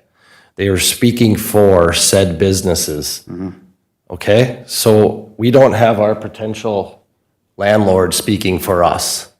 We are the business, we are the entity. So for us, we feel we're running into a few narrow-minded people or perspectives here. So with that, it's judgmental, intolerant of perspectives, beliefs, behaviors different from their own. I feel like I've got all these apologies for what we're trying to do and you're not against us, but there's narrow-mindedness to our situation that is often hold strong prejudices, resist change, and refuse to consider new information, limiting their understanding to a small, comfortable worldview. So because this crop, which starts on our farm, which we've, in our license, have cultivation, manufacturing, extraction, and one retail. We have passed zoning back in December. It is not a school. Are you going to go backwards and rezone it? Okay, so my other thing here is some irony that I have with the research that I've done for the last 20 years on this crop, is autism and cannabis. And here's some real irony here, is the research on autism and medical cannabis suggests potential benefits for managing symptoms like seizures, rage, and insomnia. System management. Two FDA drugs have been approved for autism. 2. If I'm a parent and I've exhausted all opportunities and they're not working, medical cannabis is the third option. Okay? And this isn't the psychoactive form of the plant. The psychoactive form of the plant is THC. THC is a cannabinoid. Cannabinoid delta-9 THC, tetrahydrocannabidiol. That is the psychoactive compound. That is not what we are seeing here in the research with autism. It says studies suggest cannabinoids, particularly CBD, the non-psychoactive, which we will also have non-psychoactive cannabinoids on our shelves. This is an opportunity for autistic people to improve sleep, anxiety, reduce disruptive behaviors like aggression, have a higher quality of life. Real life experience studies reported higher quality of life, better mood, and improved independence in daily activities for autistic individuals using medical cannabis. So I find the irony in this is up here. My family, my great uncle Tom Peplinjack, anyone who's 40 and up in this room knows he was a legend in this city, and he had special needs. And everything took Tom a little longer, but from the backing we had at Pep's Bakery, his family took time and made Tommy feel like he lived a normal life. So I don't want to be told here about I don't understand, special needs or autistic or epilepsy. From all the research I've done, it involves a compassionate families and a community. And so for my Uncle Tom, he lived a normal life with his special needs in this community. He was brought in to many different things to help out with the football team, like I said, Pep's Bakery, and there wasn't programs offered back in the day like there is today. So I agree with these parents wanting to do anything they can for their children, whether what age they are, is excellent. So for us to want to come in and impede that or hurt that, that would be going against our own beliefs. So for my Uncle Tom, he lived a normal life from Southside to Pep's Bakery to Lake Esquagama, owning a boat, driving his golf cart around. Our family did everything we could in our power to make him have a normal life. So I believe these autistic center families are doing the same. They're trying to give another option. We are not trying to impede that or make anybody feel uncomfortable. So for us, we are going to have a beautiful building. We're going to invest in a beautiful building with class. We're going to make it a safe environment. And for us, if there's any riffraff or anybody going against the law, we're going to be able to call the police and get them down there and sort the situation out. And that is a judgment call by us. So for anyone to say they're not comfortable, but they're okay with what we're doing, that's just, it's contradiction. So either you're for what we're doing, we're going to benefit the community recreationally and medicinally. I would take more respect to feeling that we are welcome with open arms than the first comment is, I'm not against your business, but. So for me, that's the issue I have, and especially coming from Mr. Richards and Mr. Heisel, all the hearsay that we heard, and we didn't hear from the direct source. That was a concern to me. So thank you for hearing me out, and I apologize. I'm very also passionate about this. And my journey didn't start in December. It started in 2018 when I was one of the first farmers at the Capitol fighting for medical cannabis. So thank you. Thank you, Mr. Figueroa. Well said. Well said. And so the topic will come back up on Tuesday's meeting. And based upon the information I received, I got a couple more comments, but I'll go to Councilor Beyondich first. Councilor Beyondich. Thank you. And this will be something that you probably haven't seen before. I'm going to step down from my council seat, and I'm going to the mic to speak as a citizen, if I may. Yeah, please, Councilor Paulson to citizen. Councilor Beyondich to citizen, Maya Beyondich.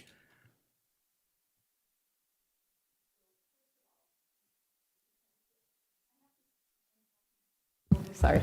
Grab it. So first of all, I speak there as a counselor. I am speaking here as a resident of Virginia. I want you to know that I did receive a call from somebody who doesn't live here, and they talked to me about cannabis, and they said, I can assure you, if you want a good, clean business, the Finnegans are the ones to have. So I speak up there for the residents, for my constituents. I am speaking to you from me. That's why I have to do, this is my job up here as a resident. I understand everything you're saying, and I know when it first came out medically, there was a young child in Hibbing that had severe seizures. And the only alternative was cannabis, and it did help her. So I understand you. Please don't take what I do up here as personal. That's my job. This is me telling you, I did receive a phone call and said the Finnegans are the ones to do the business. So, thank you. Okay, thank you, Citizen Beyondich, and welcome back to your council seat. Okay, so based upon the information that's been disseminated here and some of the clarifications that I should have received before, we're hoping to have some kind of something from the Attorney General's office, but I'm going to assure you right now from my perspective, not only as a citizen who has his own personal beliefs, but as a city council, understanding the business and the need to have this kind of a business, whether it's in Virginia or not. I am supportive of your business. I'm supportive of the plan to move into the 603 9th Street North. And if it comes up at the next council meeting for a vote, I will vote to support your business. I say that now, and I'll say that Tuesday when it comes up, so thank you. Anybody else? Yeah, please, come on up, Mr. Finnegan, thank you. Also, reiterating back to 2018, I was a nervous farmer showing up at the Capitol saying, if I show up down here, do they think I'm growing cannabis at my farm? So I put myself in a situation that wasn't very comfortable because I believed in a crop, and there wasn't very many farmers down there with me at that time. Now, as we look, I mean, I just heard someone say, we'll get the funds in 2028. I'm thinking 2018, holy cow, 10 years is almost past here. We're close to me rolling up my sleeves and going down there as a farmer and representing a crop I believe in for medicinal purposes. It was not for recreational purposes while I was down there. So for that being said, we've played, thank you for Councilor Beyondich for your kind words. We do play by the rules and also take very we have such pride in our crop, which leads to good products. Right now it's Super One Foods across the Northland, a very reputable company. I had to sit down at a table with their elders and explain cannabinoids. And we started with CBD. I was on this first one on the shelf, first one manufacturing, did an alternative medicine that was provided by Super One. Breaking those doors down with their elders because they were concerned because it was cannabis, hemp, cannabis, you know, they were concerned with it all being together. I broke some doors down and the elders trusted me to bring a good product in, and the rest is history. I led the way personally in the Northland to get it on the first THC drinks with Ben Paddle. I provided an opportunity to Castle Danger down the road from our farm, and they turned it down, and the next day I went to Ben Paddle and they embraced me with open arms. We got a jump on it a year out from listening to lobbyists who I had met at the Capitol that this was coming. I trusted their knowledge. We got operational immediately. The hemp industry saved our farm. We wouldn't even be here standing if we didn't have the hemp industry and Super One Foods believing in us. The good Super One Foods does in every community is unbelievable. We want to follow that lead. So Miners Incorporated has now brought us into all their liquor stores, and Super One, we are in third place in sales with our Blueberry Lemon Haze 10 milligram. The only two drinks ahead of us are multi-state operators, guys who operate in multiple states, up to 15, 16, 17. We're in the teens. These guys are huge corporations in this. We're such a small player, we can keep an eye on our quality control. So with us being micro, hence the name micro, our licensing, we are a very small operation.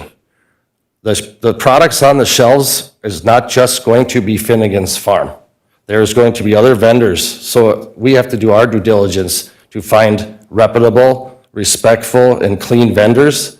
So for us, the process has just started here. We're going to provide our products and our brand, but we have to provide the consumer with other options too. So for us, Our brand cannot just carry our shelves. We're going to be helping out other farms and other businesses. And also, as we've stated, we are going to help a therapist because the building's too big for us to operate. We're going to divide up some square footage. We're bringing in another business. We're going for our medical part of it next. That's the next phase. And we want to be leaders in doing this the right way and kind of get it out of the light of this 21-plus Snoop Dogg image, right? So for us, it's always been more medical. And I just wanted to state today, the success we've had is because of the people around us that in our community that have believed in us, like the miners at Miners Incorporated. Thank you. Thank you, Mr. Finnegan. I just want to say before we move on, I completely understand what you're saying, the education piece. I mean, in my past profession, so to speak, I had extensive training. I went down to Louisiana. I went all over to learn a lot about marijuana, THC, cannabinoid. I know more about that stuff than I think most people in this community does. And I learned about how it works, how it affects people's minds, how medical as opposed to the THC piece of it, and how the psycho drugs and the different perspectives on things, and testimonies from physicians who were adamantly opposed to marijuana because how it affects your brain. And so, but we're embracive of the medical component of it. But for me, it's about the law. And the law says you can have marijuana. It is approved by the state of Minnesota. And my concern, based upon the previous information that I had, was that we had to approve this registration. Well, you don't really have to, I guess, approve the registration. It's just something that was on the agenda for us to discuss as information to provide. So I'm ready to move forward and voting for your product moving forward. And I say this at the committee of the whole meeting, and when it comes up at the council meeting, I will vote to embrace your business in this city of Virginia. So thank you for that. Anybody else have anything they'd like to disseminate? Councilor Paulson. Thank you, Mayor. I don't want to prolong this either. So my question is, if we don't have to vote on the registration, which we already, I guess, determined we don't, once it meets the criteria. If we get the information back and it doesn't meet the criteria, then can we change up? Are we locked in if we pass this and the opinion renders different, then what happens? I'm just truly concerned about an injunction on the other side. Well, I think that, if I may, and then go with you, I think either way, if this is approved, there's likely to be a junction anyway, regardless of what we do. Regardless, most likely is going to be. And this is just the first step for the Finnegans and a lot of more hoops to jump through yet for the state of Minnesota. So it's going to go either way, I think. Brian? And Mayor, I was just going to comment, there are provisions within that registration that allow a registration to be revoked if it's found to be in violation or that it's not appropriate. There are opportunities to suspend or revoke a registration.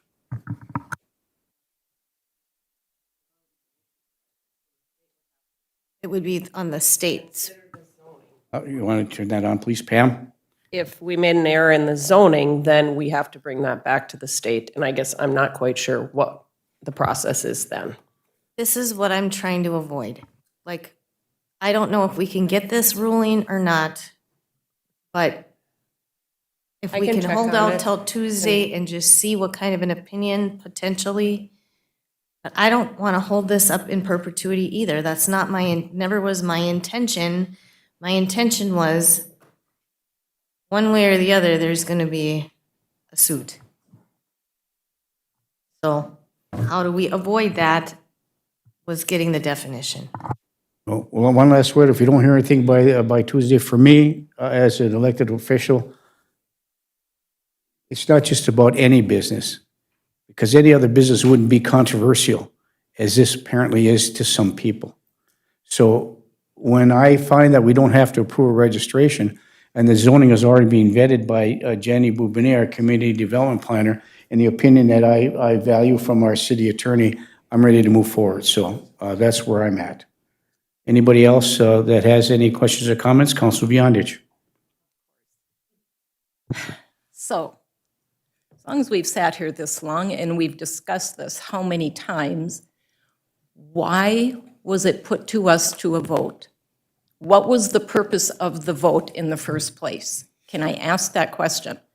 If it's already been approved, but why did we have to approve it? If you were just giving us information, I why will was there a send vote? you, One Councilor question and then Beyondich. answer. Go ahead. We'll send you the OCM little timeline, which we've all looked at it. You've looked at it.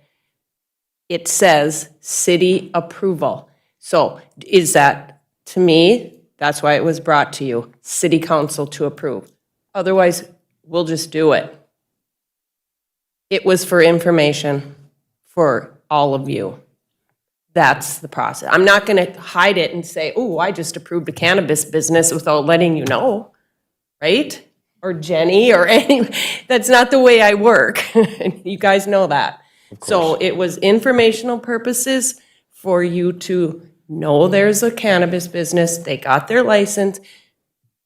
We can't proceed until they have to go through a whole process, because Kelly was in contact with me, Jenny and I, several times about where's our license, and I said, until I get the official approval, because you're in preliminary status, I can't answer a zoning question.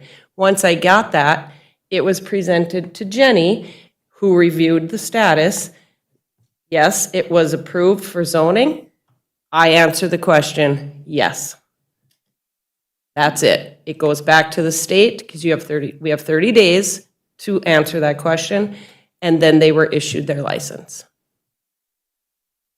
So I guess for me, it's frustrating for me because we've sat here and discussed this and we keep coming to a vote. If we didn't need to vote, what are we doing? I mean, you're telling us we didn't need to approve it. You've been approved, right? So I'm just trying to understand why we are where we are. Pam? I guess that's a question going forward. Do you want to be approving these or don't you? That's a motion you guys can make, and that's your decision. If you don't want any of these to come to the council, we won't. If you want to look at them and know what's going on, then we'll put them on the agenda. That's up to you, and it can go under consent. I put it as a separate item because if I put it on the consent agenda, it was going to get pulled for discussion. So, and that's what it's been, discussion.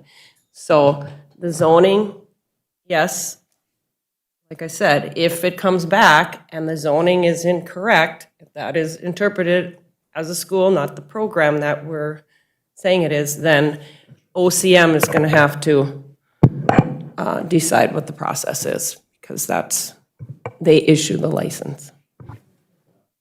Thank you. Please continue, Councilor Beyondich, and then we'll go to Councilor Skelko. So when it is approved, and I appreciate the council being aware of that, but at that point, you should have said they've acquired the license, everything is approved. It's on all their paperwork, all their license and all the information. Right, and that's why I keep saying, why did it come to a vote? Why? And because that opens it up for the public, and I think that's, for me, the public became aware of it, and that's when they started coming. So if we didn't need to even do this, I don't know why we're doing it. So it should have never been a vote. I guess you can look at it either way.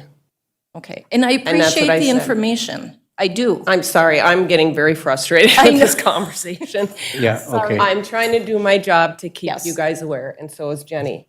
And I appreciate that. And I so do. Okay. if That's- this is a whole new It is. ballgame for all of us, and we're trying to learn the process. And if anyone has gone on OCM website and tried to look at it, you'll know exactly what I'm talking about. One day it's like this, the next, it's very confusing for all of us. So to me, the process was to approve the registration. It says city approval. Okay? So city, what does that mean? City council, city administrator, city attorney? Let's just have the city. Well, we're here now. Right. We're here now. We're going to vote on Tuesday, and that's going to be the end of it. Okay? Anybody else? Anyone else? Bueller? Anyone? Okay. Thank you very much. See you on Tuesday, unless somebody else has something. We have more items on the agenda under closed session, so real quickly, yeah, please come up. This is an unusual circumstance, so please turn your light on to green. Please state your name for the record, and welcome to the Committee of the Whole meeting. Thank you. My name is Steve Gentilini. I'm a former resident of Virginia. I've moved back up to Lake Vermilion now. It sounds like, just from a layperson listening to all this, there's a lot of semantics and it feels like if it's not needed to vote on it, don't vote. You want to bring it up for information, I think that's great, so people are aware, but there's no need to vote. So why are we voting? Well, it feels like it's frustrating from a taxpayer to watch their council reiterate the same thing in different languages here and there. If they've got the zoning and they've got the license, it's a no-brainer. Don't make more of it than it is. It's good to have some opinion on the benefits, pros and cons and that, but just sitting back there watching this, it's a little frustrating to see how the government kind of works. I understand people's passion for what they do and who they represent, but it really feels like it could be done in a more efficient manner. And this is one way to do that. I support this business because we need tax dollars in this city, bottom line, and it's legal. Thank you. Thank you, Mr. Giannini. So there was some confusion, and it created some issues. It's been convoluted. We can't go back and change it. We just have to move forward. And with the patience and understanding that you've exhibited here, the Finnegans particularly, we're going to get this accomplished on next Tuesday's meeting. That's all I can say. So anything else? Thank you. Appreciate it very much.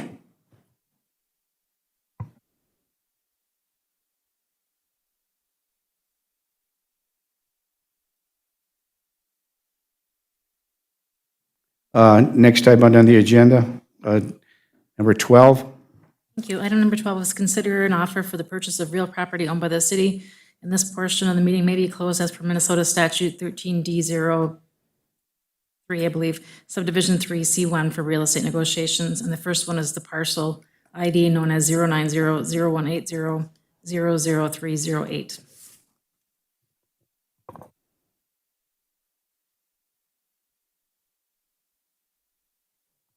I'll move to close. Support. Point of order, do we go into closed session for all of these at the same time, so we need to read everything first?